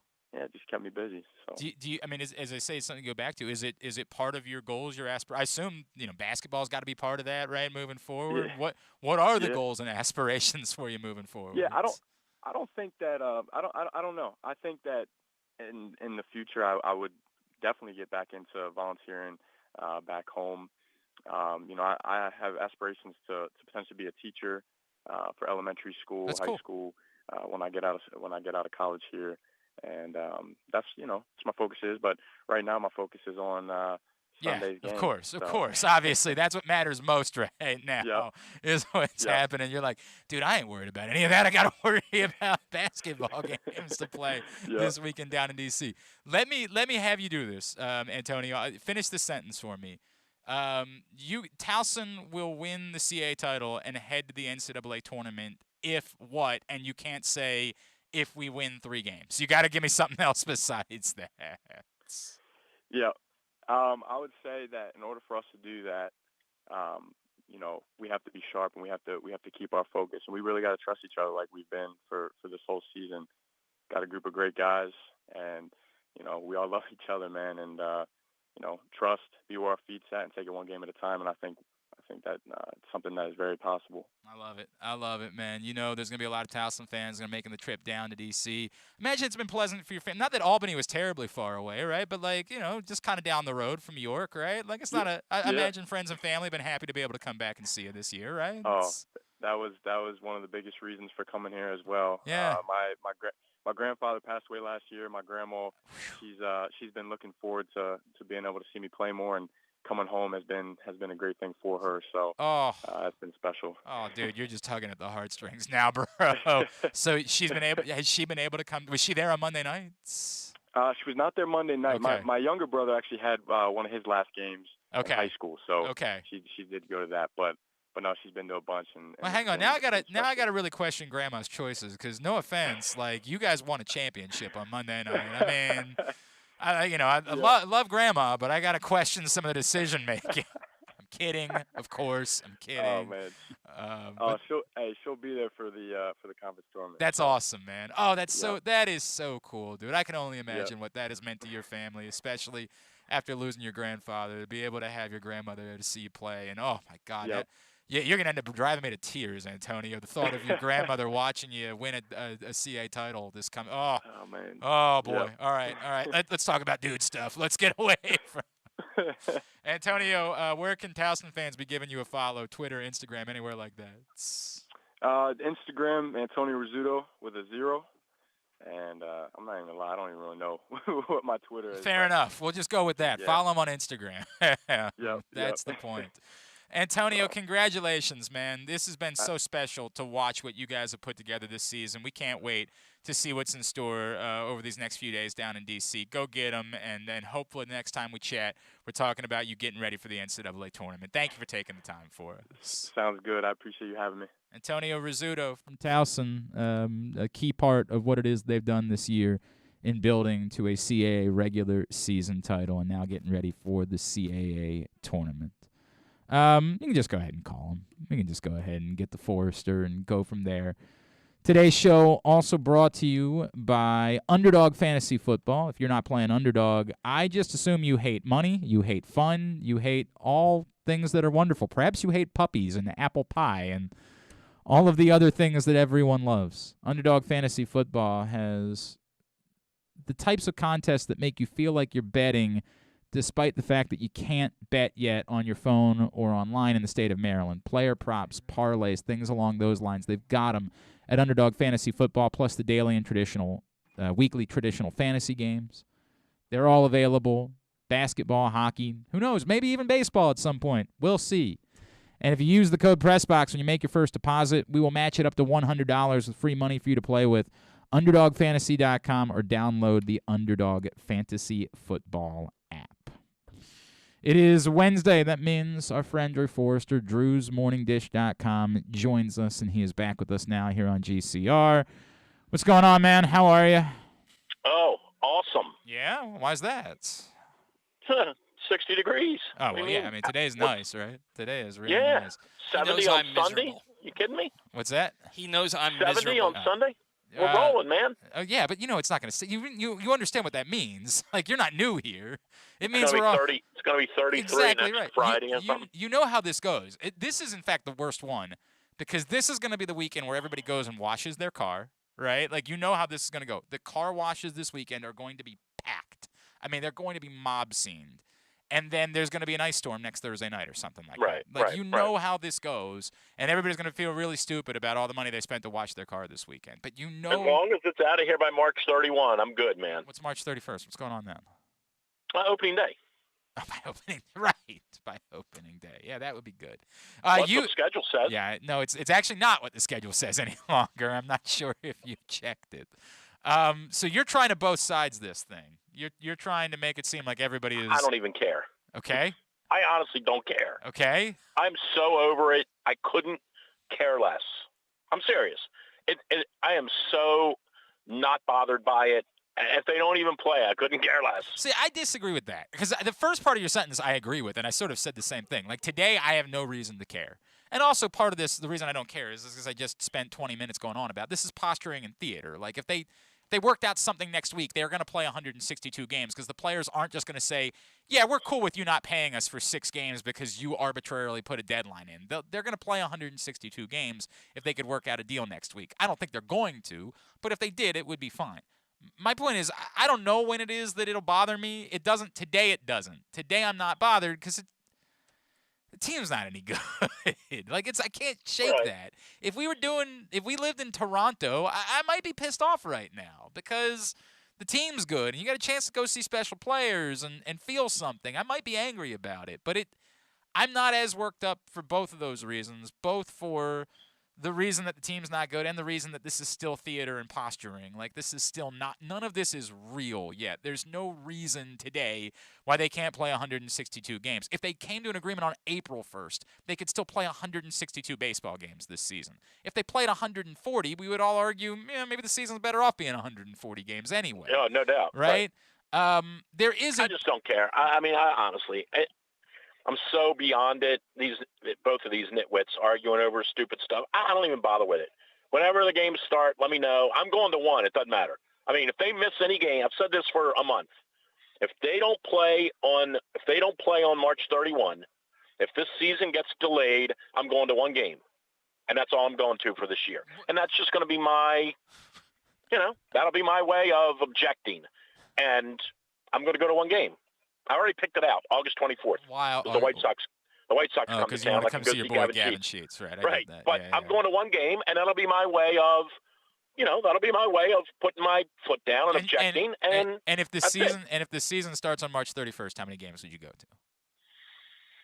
I think we generally go to between 8 and 12. I mean, I'll go to 2 or 3 with my golf buddies. Ethan and I'll go down there, once a month, twice a month, kind of, sort of. So it's the difference. People say, why don't you just not go at all? And I'm like, no. I'm going to go to one because I want to go to one because I love baseball and I like going with Ethan and it's fun. Well, I'm also not going to go 10. What I just was talking about is, like, we just say dramatic things for the sake of saying them. That's what this industry has become, is let's be as hyperbolic as we possibly can be. This is ruining the sport of baseball, which is nonsense. Like, it's just not. It's not going to ruin the sport of baseball. you're going to go, the day that Adley Rutschman makes his debut in Baltimore, whether it's April 15th or whether it's June 1st, that people day, are going to go. it's going to be a but mob people scene. are going to go. Right. It's going to be a mob scene at the game that day because I agree with that. We can be and I'm still going to watch the games, and I'm still going to write about the games, but, like, me giving them money, that's not happening in 2022 if they don't play. Here's my question. Why would that be different? What changes your opinion about it? You know that the baseball players are mostly quite wealthy. You know that the owners are generationally wealthy. Why would your opinion about paying money change dramatically based on when the season starts? Well, it isn't. I guess it's not changing based on when the season starts. It's changing based on the fact that these clowns knew for 3 years this date was coming up, and they couldn't get a deal done. And it's just my objection to it. There is zero excuse for this. You guys knew for 3 years this 2022 season was potentially in jeopardy if you didn't get a deal done. So that's just my way of objecting, and I'll go to one game. Normally, I would have probably bought my 13 game plan back in December. So it's just my way of objecting, but I'll still watch it and I'll still write about it, but I'm not going down there and giving them money. But you get the chance to see Carlos Correa live and in person. I don't understand how you could pass that up. I can't wait for that when Houston comes back to town. That'll be great. I don't know if he's going to end up in Houston either. Yeah, he's not going wherever he goes, Cubs or Indians or whoever pays him. I don't know if that's going to be the case. We're not giving him $350 million. I can tell you that. I'm in a weird place with this because of course I agree. And even when we had the reporter on yesterday, I was like, look, I'm going to be skeptical because of course I'm going to be skeptical. They're not giving him $350 million. Now, could Carlos Correa come here for 4 years and $128 million? Maybe. That's not happening. But here's what I would say: is at some point the Orioles do have to decide if they're going to eternally be a poverty franchise or not, right? And if they do make the decision that they're not, and I don't know, right? Because some teams just will forever decide to be poverty franchises. We will never, ever, ever, what was the Dan Duquette line about the international market? God, I can't remember what the term was. We will not negotiate with terrorists. No. Dan Duquette, we made fun of it for years. That they in there inherently don't believe in the international market or something like that. There was a phrase. I thought you were talking about Sid Thrift when he said Confederate money. No, that was a different thing. The phrase that Dan Duquette. Thrift. I know that. I remember that. I'm talking about Dan Duquette. You were 7 years old when that happened. I wasn't 7 years old, Drew. Well, you're pretty close. No, I wasn't 7. Jesus, God, I can't remember what this quote was. And it's You're getting old. Oh, I'm getting so old. You think you're old? I just hung around the Blast 40 years ago this weekend. I saw that. You think you're old? We all looked around at one another and we were like, everybody in Friday night at the team dinner looked around and went, "Oh my God!" I saw your video. I was like, man. I know. I know you're old, but that made me think you were even older, honestly. And I felt young in the room. Oh, I believe That's the funny thing. I believe it too. That's the funny thing. We fundamentally don't believe. There was some quote like that, and everybody's going to start telling me what it was. Right. At some point, the Orioles have to decide, what are they going to be? Are you going to be the Tampa Bay Rays? Are you going to be the team that never, ever, ever pays a player this amount of money or not? If you've decided that at some point you are, I can make a compelling argument for the Correa thing. I think there's actually quite a compelling I think there are a lot of teams that have never given a guy $350 million. Well, if you're saying 350 specifically, but I'm talking about, just let's go above 200, right? Like how many teams have not paid more than $200 million for a player? And of course, if they give this dude $350, and I realize everyone is probably, a lot of people are going to do this because it's revisionist history. But if they give this dude $350, why wouldn't you have know what they're going to say? Why wouldn't you have just paid it to Manny Machado? Correct. We've talked about that ad nauseum. They're not giving this guy $350 million. You do have to be fair to every layer of the organization is a different decision maker than the one that made the decisions related to Manny Machado. You do have to acknowledge that. But the same people own the team. Kind of. You also know that's not true. The same people on the team. What are you talking about? You have to whatever we want to say, you have to be willing to acknowledge that there has been a change in who is actually making the final decisions in relation to the organization. That I guess has changed. I mean, I guess in terms of the money, I guess you're right. In terms of everything, the final decision is not being made by Peter Angelos any longer, which was the case in 2017. I would agree with that, but I haven't seen any proof. Right. This goes back to the fundamental question. Is John Angelos fundamentally going to be different or not? And I don't know the answer. We just don't know yet because it wouldn't have – there has not been the opportunity where it would have made sense for him to spend money based on what it is that they're doing. But there is the logical argument – But I don't think there's anything different. And I could be wrong on this. Right. I almost would say, and, I'm not pressing them to open their books or anything like that, but I would almost say I kind of think their revenue is down. I don't think their revenue is up from 7 or 8 years ago. I think it's down. I don't know that that's true in that the Masson has certainly not made less money in that time. Oh, really? No, they haven't. They definitely haven't made less money. Even the argument on cord cutting has not yet I don't know about that. Yeah, I would have to.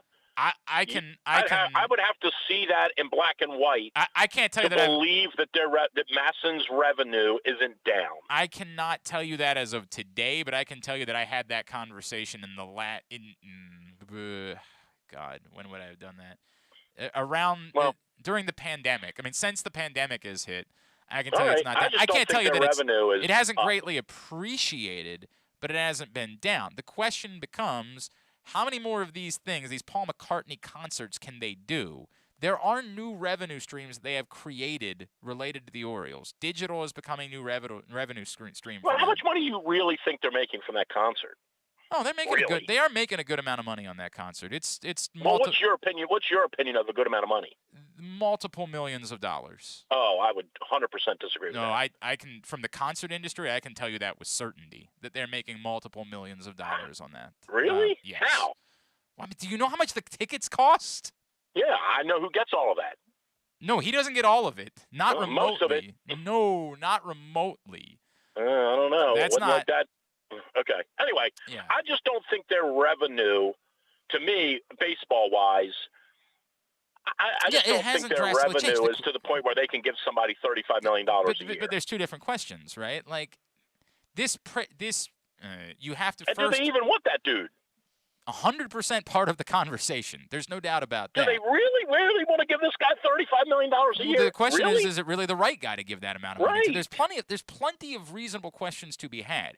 But at some point, spending that money isn't going to be based on the revenue that you made the year before. You're going to spend the money based on what the revenue is that you believe you can make. And if they you have to, right? For over the next 10 years, if you owe this cat $350, right, and it's guaranteed, you've got to be able to. And it's also, keep in mind, if at some point you're thinking of selling the team, right, and you owe him $275 million, that's being presented to potential owners that say, right, before you sign on this.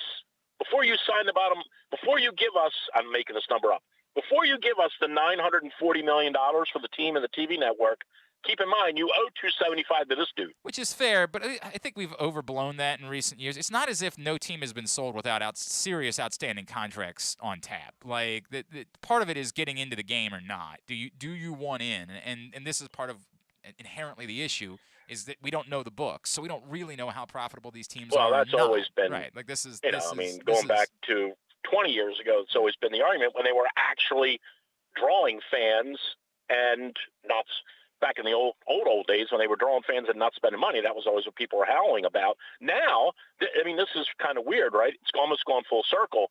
Now, you almost can understand them saying, we're not giving this guy $350 million.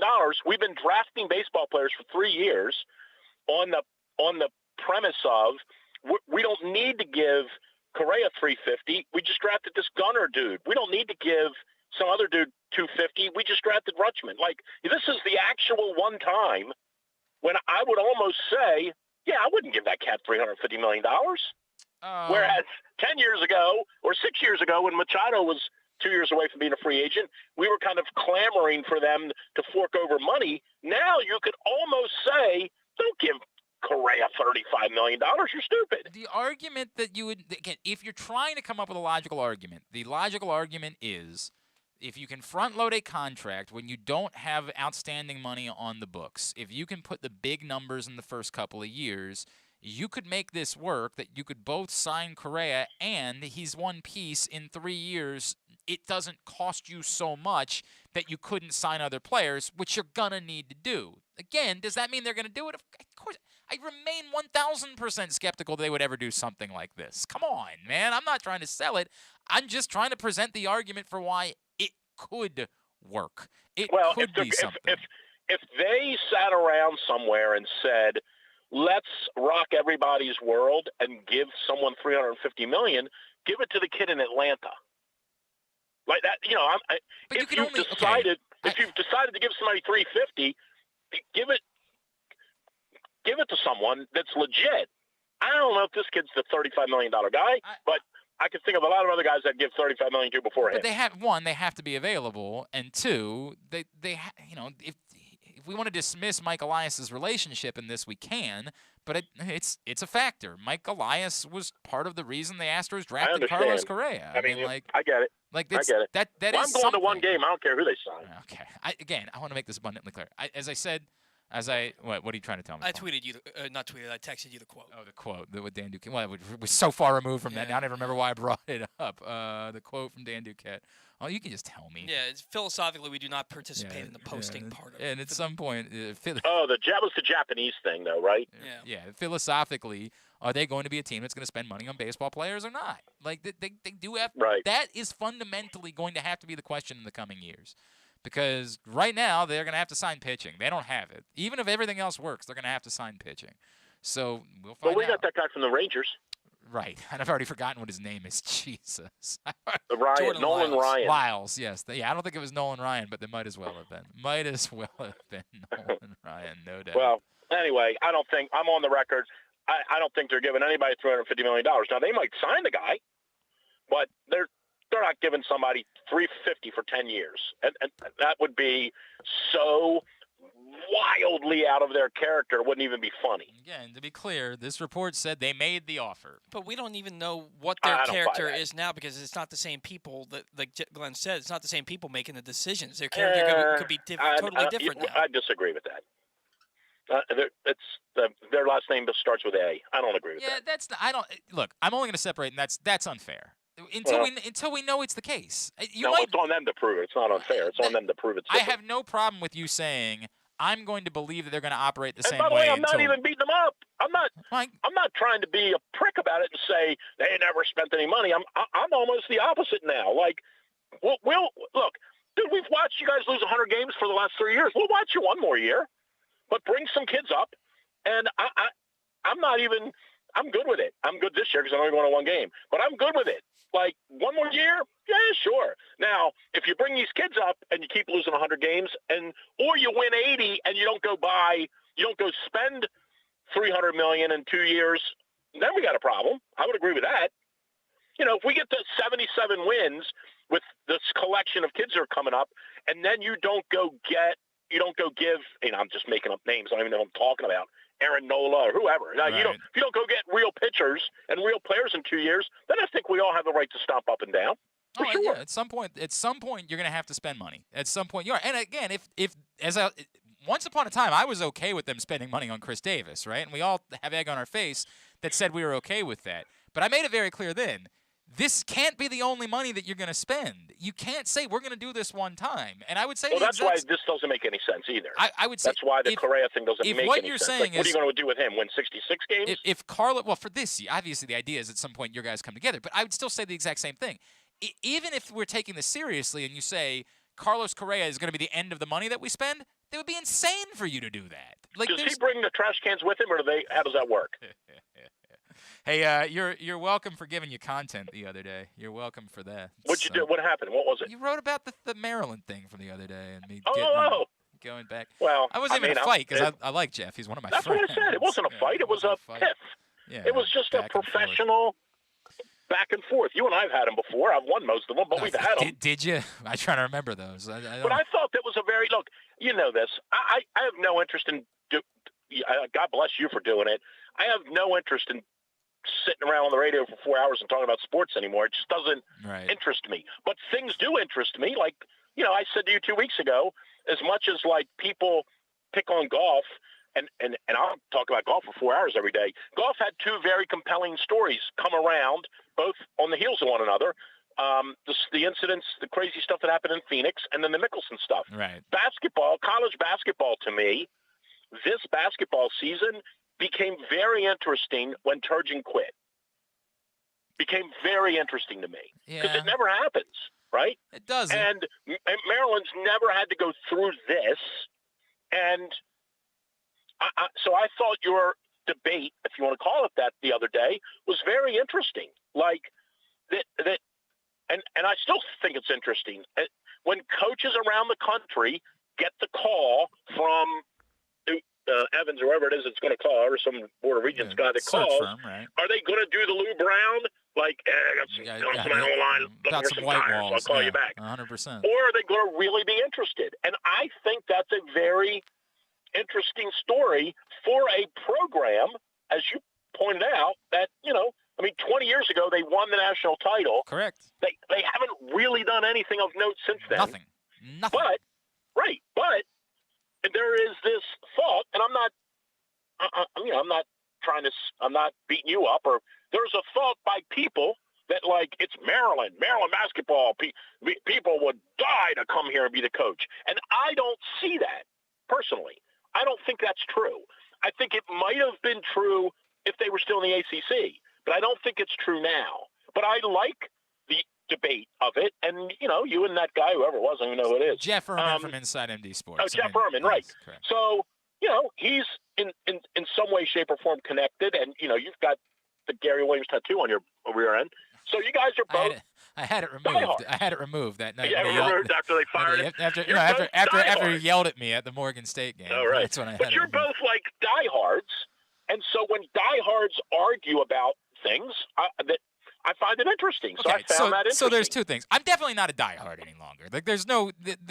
I'm not going to push back on you that once upon a time I was. There's no question that I was. But I'm barely a diehard of anything. I'm only a diehard of diehard any longer, right? I love John McClain, but otherwise, what's happened to me is what happens to a lot of other people when they have kids, right? Like I remember walking into you one morning and saying, "You don't care about that," and you were like, "Dude, I know about Handy Manny, and that's the list of things." Correct, which was a great show, by the way, back in the day. And I didn't understand that at that point in my life, but I get it now. I do not have significant passions in my life outside of my kids. That's the list. That's sort of the way I am. But golf is very much still a passion, and to a lesser extent, tennis is not the way it is golf to you, but tennis is still a passion of mine. Like, I still care about it in a way that I don't care about other things. Not nearly the level that you are with golf, but I still care about it, both playing and watching quite a bit. But that's about it. Like, that's about the list of things that I'm passionate about any longer.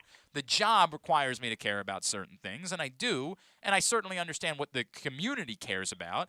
But part of this is acknowledging that. Like, I can't walk in and pretend. Once upon a time, Maryland basketball really mattered. We needed to put on the opposing coaches. We needed to talk to broadcasters from the other teams because the games mattered. I can't pretend. 100%. They don't any longer. They right. don't So matter. There's the argument. But there's the argument, right? Like, why are 12,000 people going to the games? Why are – and so, it's those kind of things interest me. Like, I don't really – I don't care if they win or lose. Like, I kind of don't care if anybody wins or loses anymore, honestly. But right. I find these stories and these discussions to be interesting. So that's why I wrote about it. Yeah. And I think that it's this has always been my argument with Maryland, right? Yep. Is we are there is a tentacle in Baltimore that Maryland touches us, but I've never felt it. Like, personally, I've never really felt anything about Maryland that's connected with me. You're watching really all of the games now. This is so. That's the thing, which is really bizarre. Right. I watch it now. But I think that I'm mostly interested now because of the coaching situation. Like, I don't. Yeah, and it I don't is, really right. care what players are. Right. I don't care that Dante Scott doesn't play any defense. Right. That people go on Twitter and yell about how Dante Scott doesn't play any defense. I've been to the games. I've watched him. He's terrible. Right. But I don't even care about that. But I do think the coaching thing is very interesting. Like, who are they going to get? Who are they going to offer it to that says no? I find that stuff very compelling. Look, I do think it's fascinating. Are they really going to hire Rick Pitino? Like, no, really? I poked around on that this morning, and as I've said a couple times, that's the guy you're going to center on. I've said a couple times on the show. If you actually listen to what the Junkies said this morning, they didn't say anything that was out of line. There are money people at Maryland that definitely want Rick Pitino to be the next coach, and in fact, some of the powerful money people might feel strongly about it. But as I've been reminded by two separate sources now, a lot of money people didn't want Mark Turgeon to be gone either. A lot of money people wanted Mike Leach to be the next football coach. The notion that the money people are the ones that are hiring the next coach is not true. That doesn't mean it can't be Rick Pitino. It could be. But the idea that he's the front runner for the job, which is sort of how it was passed around on Twitter, that's not true either. I mean, it would be comical. They might as well hire Billy the Kid. I mean, that would be comical if they hired. It would be insane, but you can't ignore the fact that he is a hell of a basketball coach. Like, you say whatever you want, the guy's a damn good basketball coach. I know, but there's so many other pieces to that puzzle. It wouldn't be something that I would do. And I was who carries the bag? You know, where's the money given? How does it act? Like, come on. Hang on, they almost have to hire somebody like that. Like, come on, Drew. This is college basketball that we're talking about, right. bro. No, like, I get it. They almost have to. I had another. I'm sticking with what I said at the beginning. I still think it's going to be the guy from USC. I definitely think it's it's him or Willard, right? I've thought it was the one that it sold me, because I actually wrote for Pressbox about the thing that Jeff and I were talking about a little bit. The third name that has come up a ton is Ed Cooley, right, from Providence. And Ed Cooley is the one that I have convinced myself is the guy that just says, no, you're not important enough for me to leave a place where I'm happy. He's already at Maryland. Not at Maryland. It's called Providence. He's not at Maryland, though. And I do disagree. I don't know about that. I think you can be a great coach at a truly great coach at Providence, and the circumstances to try to win a national championship will always be more difficult than they will be at a school that has. It's so. I get it. Villanova's done it. I understand that Gonzaga has come very close. It's so difficult to win at a school where there isn't a football program to help you make money. That inherently, okay. If you are the same level of coach at Maryland as you are at Providence. Well, the standing joke would be right. They don't really have football at Maryland. I get it. Trust me, I get it. I understand what you're saying. I assure you, they still get part of that Big Ten Network TV deal, right? I know what you're saying. I mean, they get that matters. I get that, but I look at the two. I don't know. I think and maybe, and I'm not even I'm not even a diehard, and them leaving the ACC is kind of shook me. And that's fine. As I've said a million times, if Maryland was really good for the last decade, we would not talk about this the same way. I'm not saying there wouldn't be people that would still be bothered by it, but keep in mind that remember who it was that Maryland was going to be. Remember who Maryland's rival was going to be. The team that they were guaranteed to get 2 games against every year in the ACC was Pitt. It was not going to be the same ACC. Yeah, it wasn't going to be Duke and North Carolina. Correct. Right. It wasn't going to be the same thing. And if Maryland was really good and playing very important games against Michigan State and whoever, Wisconsin, every year, the place would be packed to go see those really important games. The bigger problem is Maryland hasn't been that good. That's at the end of the day, we can't shake that. That's the bigger issue. Well, we do get Rutgers and Penn State twice. That is, and it's helpful. You need those. Anyway. How about Nebraska beating Ohio State last night? Right? Getting a win. Boy. Imagine being in Ohio State and losing back-to-back games to Maryland and Nebraska. Jesus. Right. But what I would say one is of them at home. Ed Cooley to me is the guy that if I'm happy, right, if I'm at a place where I'm beloved, Ed Cooley's won 1 game ever in the NCAA tournament. And he's a beloved, iconic figure at his alma mater. They pack that building every night for basketball games. It's an insane atmosphere. Why in the F am I walking away from that from Maryland? If it was Duke, 100%. sure. I mean, you don't have to convince me. I mean, that's why I said he's already at Maryland. But that's the only part I back. Maryland is definitely a better job than Providence, but happiness outweighs that. It's not such a better job than Providence that if I'm happy, I don't go there, right? Like, if I'm happy I hope here... Ed Cooley remembers that when he was at Fairfield, nobody cared about him. I used to have him on. I'm sure he thinks about it constantly, Drew. I'm sure he has constantly remembered all of the times that he appeared on the morning show. When he was a nobody. All right, let's play. He and Dennis Wolf. You love Dennis Wolf. You wanted to marry Dennis Wolf at one point. You were a big Dennis Wolf fan. All right, let's play Would You Rather Wednesday. Would You Rather Wednesday is brought to you by Glory Days Grill. Have you seen what they're doing with the smoky thigh wings for St. Patrick's Day, by the way? I don't know what I'm doing for St. Patrick's Day yet, but I'm talking about I'm talking about Glory Days Grill. Have you seen? But I'll be there. Right, but they are doing the smoky thigh wings in a Ben's Guinness grilling sauce. Oh, yeah, I'll take that. I'll do that. Correct. I need 1,000 right now. Yeah, I'll do that. GloryDaysGrill.com is the website for you to find out more and get your order in. All right. We got to hustle because I got a 12 o'clock meeting at Jimmy's Famous Seafood. Okay. Well, tell John I said hello. Would you rather? There's not a baseball season at all this year, but in October, a new deal gets reached, and the Orioles do indeed sign Carlos Correa to a 9-year, $300 million deal. Or we still get a 162-game season this year, but the Orioles don't sign an impact free agent until after the 2024 season at the earliest. Oh, Lord. I don't even know how to answer that because I don't even care about Carlos Correa. If he never plays a minute, I couldn't care less. I mean, I want there to be a season. So whatever answer that is. You're taking the 162-game season. I want there to be a season. Right? Have you seen? I'm only going one game, but well, if they played all, if they start on time, I may go 10 times. Have you seen the Wheel of Fortune thing yet? I did. Would you rather? Oh my gosh. This morning, you're on imagine. So it can't be your company because that's just you. We'll say Calvert Hall. That's the company. Okay. There's a staff meeting at Calvert Hall, company-wide meeting. On Zoom, and somehow you screw up, everyone sees you in your underwear on that Zoom meeting. Or would you rather have to go back to the office, and again, we'll use Calvert Hall as the example. You got to go back there this morning as the lady from the Wheel of Fortune thing last night. Well, you've seen me in my underwear, so you probably know the answer to this. Sadly, I've seen you in your underwear on GCR. I'll take That's right. I'll take the underwear thing. You'd rather wait a second. You'd rather have everybody see you in your underwear? Well, I just don't know if I could go back there having missed that. Yeah, that is a tough look being back in the office that day. Right. All right, and I don't think you care about number 3, so we'll just save that and do it somewhere else. What's coming up at Drew'sMorningDish.com? I don't know. Tomorrow we tackle it one day at a time because you never know what might happen. Hell of a sale.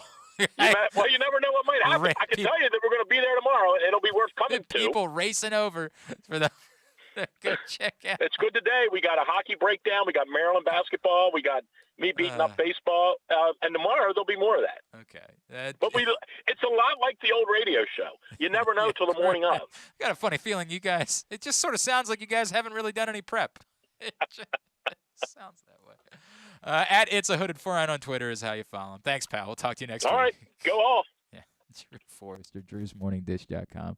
Joining us here on GCR. All right, Paul, would you rather no baseball season at all, but the Orioles sign Carlos Correa to a 9-year, $300 million deal in October, or we get that 162-game season, but the Orioles don't sign an impact free agent until after the 2024 season at the earliest? I'll take the latter because I don't know that they're going to do that anyway, and I kind of agree with Drew. I like Carlos Correa, but I don't think he's a $33 to $35 million a year player. Okay. From KZ, I don't like the choice. That's the idea. Jesus. But if I must choose no season. From Ian, give me Correa in October. From Paul and Ovi Lando, I'll take a full season for this year because I want to start seeing Adley Rutschman and Grayson in Orioles uniform sooner rather than later. I can wait on free agents while I watch Kyle Stowers and Gunnar Henderson and Kyle Bradish and others to see what it is that they can do. From, I think I got a little burp in there. That was very professional. From Chris, give me a full 162-game season, and we wait. This team is not one player away. From Tony says, Glenn, to me, ultimately, the value of knowing that the team is willing to spend that much money on a player, no matter who it is so significant that I have to choose that scenario. And the other scenario, I don't know if they're ever signing a player. To your point, you said at the earliest, that doesn't guarantee they ever do it. That is true. That is why I use that verbiage, Tony. That's the exact reason you have figured it out. We'll save it. Number 2, would you rather be the person who everybody in the company sees you? Yeah, well, I mean, your physique. No, look man. Look at Paul I've let Valley myself over go here. over the last month or so. You've let yourself go? I have. I'm actually pretty upset about it, but story for another day. By the way, I went to the trampoline park with the kids on Sunday and did like the Ninja Warrior wall thing where you got to run up it and then pull yourself up, and I swear to God, I have not felt right since. Like, I am not kidding. And in fact, we're too old for this, Glenn. I used so much of my strength that I then did the part where you zip line into the foam and I fell. I could not hang on to the zip line. I fell off as soon as the zip line started moving. I was the only adult doing it, right? And I started with that. I kept saying to the kids, like, I don't think I should be doing this. Like, no, we want you to do it, right? And all these kids are standing in line like, what is this? What do we want? Why are you doing this? This was very awkward to begin with. And I was so weak from having pulled myself up. Then the other bit, too, is I kept having to pull I get up the tall Ninja Warrior wall. My 7-year-old could get up the shorter Ninja Warrior wall. My 4-year-old could not get up either one. So I was leaning over the edge of the wall for him to instead grab my hand, and then I would pull him up the rest of the way. And then my 7-year-old wanted to do that with the tall Ninja Warrior wall. So I spent probably 30 minutes of my day trying to pull kids up with one arm. I was shot. And then I started a new gym this week, and it was very uncomfortable. They offer a hydro massage. I'm going to take advantage of that later on today because I am still not right from my trip to the trampoline park. I'm 1,000 years old. I'm a very, very old man. Responses from Chris. Let them see me in my underwear. They will suffer the trauma, not me. Fair argument. KZ, are we just going to ignore the other 2 dudes who guessed the wrong letters? I suppose. But underwear it is. They all know I'm fat, not stupid. I get it. And by the way, I think didn't one of the other 2 guys just go bankrupt, lose a turn? Like, he didn't even get a chance. Right. I think he actually knew the answer. He just never got a chance. I don't think it was both of them that screwed up. I think it was the lady that had a miserable night, and then one of the other guys who's, like, lucky that the other lady was dumber than he was, so he's not the one taking the brunt of the embarrassment this morning. I think they both actually hit bankrupt. I think he guessed a wrong letter, too, in there. I think he guessed, like, a B or something like that. Like, he hit bankrupt once, and then he guessed a B the other time, if I remember correctly. So I don't think it's both of them is the point. I think one was worse than the other. From Ian, I'd go with being this lady. If she doesn't know the saying, she doesn't know the saying. Dude. I mean, everybody knows that saying. I don't think that's easy to. That's. Here's the problem that I have. I absolutely have a problem. And I was gonna call you out on this not that long ago because you said something about the thing where we're almost proud of our naivete, right? Like it does ELO. You were like, I don't know who ELO is, and I don't care. It's bad. Like, that's very millennial. That's very, like, you should know that you should be embarrassed by that. Now, no, it doesn't, I shouldn't. No, it's a you band should. that I don't know. Stop. They're very famous. To say, I'm not telling you should know 12 ELO songs. To not know who ELO is embarrassing. Maybe I know the songs and don't know that they're called ELO. Whatever it is. But the point is, you can't make me embarrassed about something. That's the part of the problem. That's part of the problem. This is a very millennial thought process. I embarrass very easily. If I don't stop. You're getting defensive. Listen. Because it's a stupid thing to come at me for. Stop. You need to stop. Listen. We all should try to be more knowledgeable at everything. We should never be proud of our lack of knowledge. If I don't know something, I'm not going to know everything. You don't have to know everything. But if we don't know something, the response should be, yeah, I didn't know about that. I know now. Or I'm going to learn more about something. We should never, ever take pride in our lack of knowledge about something. That's embarrassing to take pride in it. And let me just say, that was only because I was being attacked for not knowing it. This is your defensiveness. So? There's nothing, you shouldn't be proud of that. Glenn, I'm not proud of it. You're getting defensive, Paul. Stop getting defensive. Stop it. Whatever, dude. No. You're being defensive. Stop. You should never, ever be proud of a lack of knowledge about something. You're a making banner. An assumption. No, I saw you. You 100% responded to somebody to say that you're getting defensive about it. I'm not calling. I responded to Proctor. This is the thing. You should never, ever, no one should ever be proud of not knowing something. But it's become a millennial thing to be like, so what? So I don't know. Stop. I didn't know. That's okay. It's okay to not know something. Nobody's saying this lady should be hung in the gallows for not knowing something. But there is the exact opposite way that we've gone, which is the idea of being proud about not knowing something. I don't care. No, we should know better than that. In the same way that embarrasses me that I don't know how to fix or change my own oil. I'm embarrassed by that. We should all be embarrassed by those things and try to do better as a society. It's not hard. Try to be better. Try to learn. Try to get more information. Try to improve and be more well-rounded people. Eternally should always be what we're striving for. Instead of, so what? So I didn't know that saying. So what? No, acknowledge it. Say, yeah, it was embarrassing. That's embarrassing that I didn't know that. I'm going to try to do better. It's not hard. This is how functioning society should work, is we should constantly strive to be better and more knowledgeable. Well, then shouldn't the other side not try to make somebody feel bad for something they don't know? This is like you're having a totally different. We're all taking enjoyment of watching this lady get this thing wrong on Wheel of Fortune, correct? We should be able. I didn't take enjoyment of it. I was. Well, yes, of course it's cringe, but you watched it 100%. We all watched it. Yeah. We all did that. There is always going to be that element, and this can be that simple. Yeah, that was embarrassing. I'm going to be better. It's not hard. We should all acknowledge. When I get something wrong, I should acknowledge I got that wrong. Yesterday, you got I thought you got the wording wrong, and I was wrong. I acknowledge I'm wrong. I should do better. Period. That's the way it should always be. But we've become this defensive society that it's you're wrong for me being wrong. No, we should be accountable. We should be the ones that step up and say, that's embarrassing. That lady shouldn't hate her life. I hope that's not the case, but it still should be awkward when she goes back to work the next day and didn't get that thing right. That's got to be an uncomfortable scenario. Kudos to her if she can laugh it off. I hope that's the case. I hope it's the case, but it definitely shouldn't be met with a defensive, so what? So you're the jerk. Stop. We've lost our mind as a society in this way that we're proud of the things we don't know. It's embarrassing, and it drives me nuts.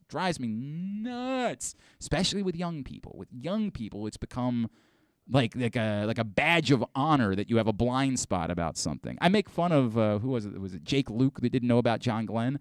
Like, I make fun of him for it, but like you should know who John Glenn is. Period. If you don't, you should go try to figure that out.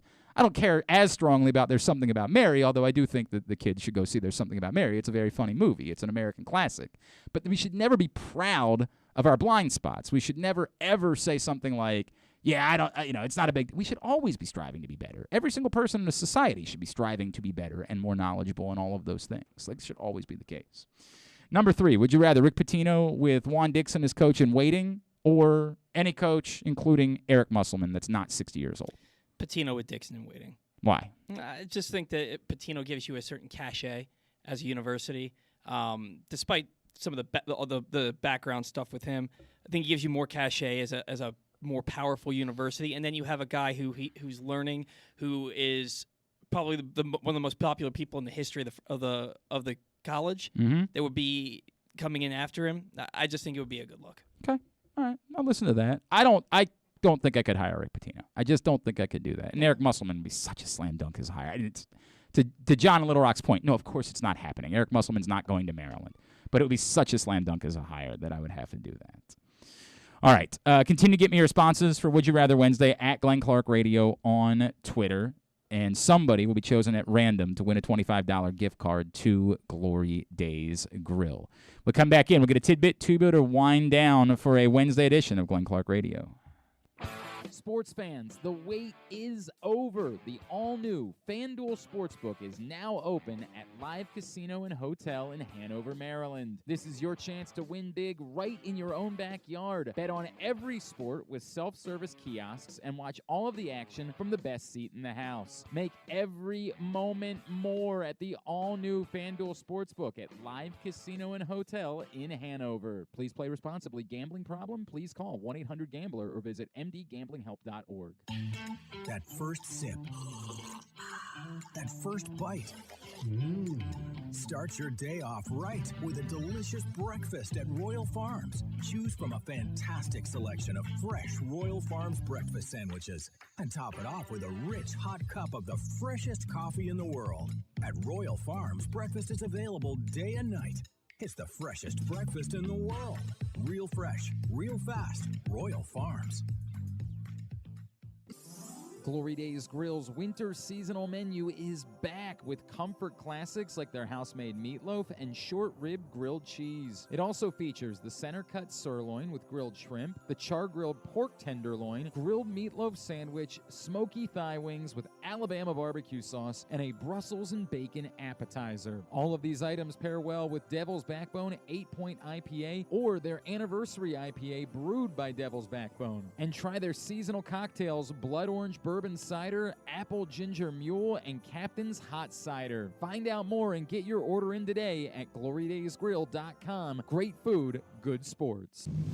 The newest edition of Press Box is available now. On the cover, we celebrate the 20th anniversary of Maryland men's basketball's 2002 NCAA Tournament Championship, as Gary Williams reflects on how the program rose from the ashes of NCAA sanctions to the pinnacle of the sport, and why his perspective of the title run has changed now 2 decades later. Plus, Juan Dixon, Lonnie Baxter, and the rest of the team relive the moments that ultimately led them to cutting down the nets in Atlanta. Press Box is available for free at over 500 area locations, including 60 Royal Farms stores. And you can always find the entire edition, as well as the best daily coverage of the Orioles, Ravens, and Terps at PressBoxOnline.com.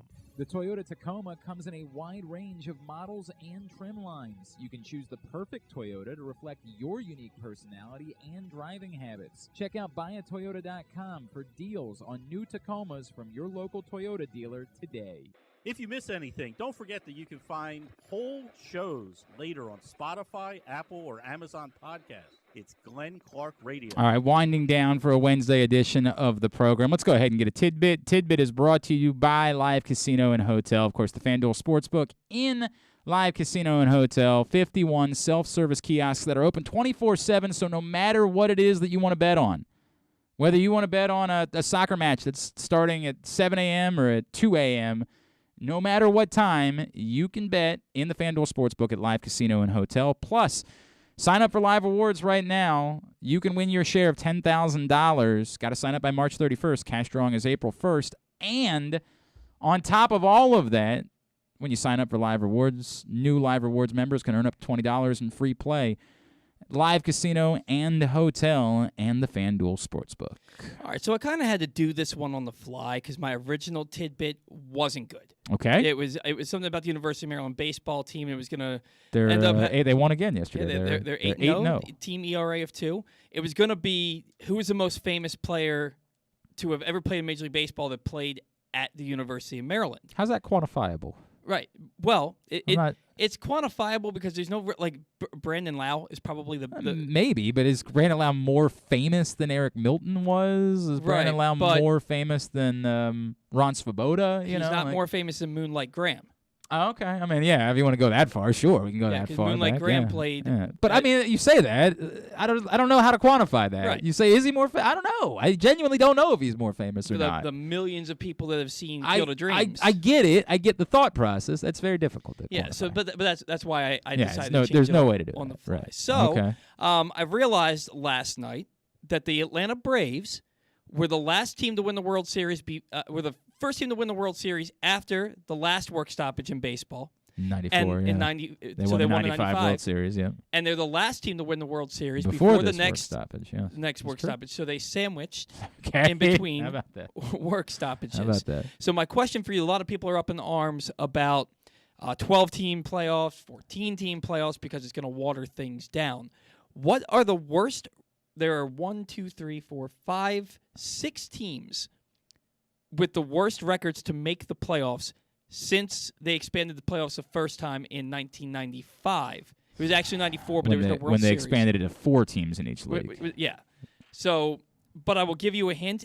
All of these records have happened since 2006. They would almost have to because there was only one wild card team at that point. God, I don't remember. I feel like there was a Cardinals team that just snuck in there, though. The 2006 Cardinals won 83 games, yeah, but they also won familiar. the World Series. Yeah. I want to say there was a Giants team that just snuck in. No. It's going to be tricky. How about the Orioles in 16? No. The 12 Orioles? No, they won 93 games that year. And 12, that's what I thought. What did they win in 2016? 89. So all these teams won less than 89 games? Mm-hmm. Jeez. 86 or less, actually. My God. God, I don't remember. But okay, so this ignores the year in which the 2020. I'm the including 2020. 2020. You are by winning percentage, just because it's laughable that this team. Yeah, I mean, I don't remember. I'm trying to remember who there was somebody that got in that was below 500. The Marlins? No, they were two games above. They were above.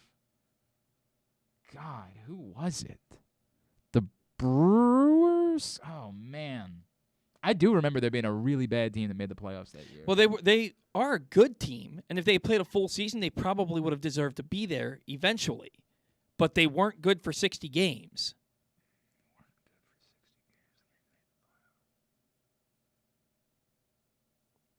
I, for some reason, thought I remember the Brewers being bad that year. And they're actually on this list twice. This team is on this list twice. The Astros? The Astros were 29-31 in 2020. And they had 86 wins in 2015 when they won a wild card. Okay. I'll say the Yankees were on there at some point. The Rays. They were close. No. The Blue Jays. I'm just naming teams now. I don't remember. The Indians. No. The Red Sox. You could just name every team. So the 2008 Dodgers had 84 wins and won their division. The 2007 Cubs had 85 wins and won their division. Oh, that's right. I definitely remember that. And the 2017 Twins had 85 wins and won their division. I don't think I remember that, but I believe you. I believe that to be the case. I'm trying to pull up the 2020 season. I could have sworn that Brewer. 2020. I think they were 35 and 25. No, the Brewers were 29-31. I got this correct. Oh, and they were the 8th seed in the playoffs. The Brewers were 29-31. I got that right. You did. Damn. I apologize. I like I said, I had to do this one on the fly, and I forgot that they were under 500. I thought it was just the Astros that were under 500. Made me feel stupid, but I acknowledge that I got the rest of them wrong. I did not get any of the other ones right, but I did get that one, and I want credit for it. All right, here's what's coming up tonight, totally tubular. Senior night for Maryland in College Park. They take on Minnesota. That's at 9 o'clock on BTN. I'll be at Loyola at 5 o'clock for some lacrosse, a good local lacrosse matchup against Towson. Both teams really needing to win. That's on ESPN+. Mount St. Mary's opens the NEC tournament tonight at 7 against St. Francis Brooklyn. That's on NEC Front Row. Other Big Ten hoops tonight. BTN's got Rutgers, Indiana at 7. The rest of the college basketball, find at glennclarkradio.com. ESPN, Knicks, Sixers at 7:30. Blazers, Suns at 10. TNT's got Blues, Rangers at 7:30. Predators, Kraken at 10. TBS for AEW Dynamite tonight at 8. Non-sports highlights? Your big lineup, Wednesday night lineup on ABC, the Goldbergs at 8. The Wonder Years 8:30. The Connors at 9. And Home Economics at 9:30. Zoe Kravitz is going to be on the Tonight Show with Jimmy Fallon. Pam and Tommy episode 7 on Hulu tonight. And that's about it. I didn't think last week's episode was that good. Yeah, I think it is really slowed down. I think this is the problem. They tried to hook you on like sex and craziness, and then they're like, now we want to tell a show that's about women's issues. And I appreciate that. I'm not trying to suggest that anything. There is absolutely a story about how horribly Pamela Anderson was treated. There is no question about that. But it feels like a rope-a-dope.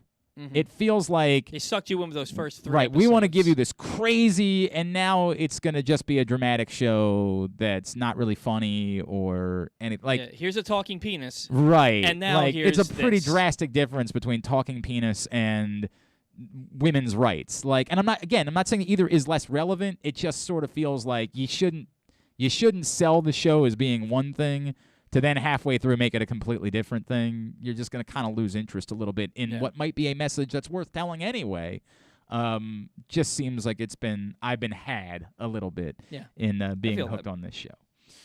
All right, very good. Thanks today to Antonio Rizzuto from Towson. Thanks also to Drew Forrester, as well as to Chris Trapasso from CBSSports.com. We'll get it all up in the greatest hits section of the Archives tab at glennclarkradio.com. Paul's leaving on a jet plane, never to come back again. So Jordan will be in tomorrow. We are scheduled to be joined in studio by Bruce Cunningham tomorrow, and Stuff and Things as well on a Thursday edition of the program.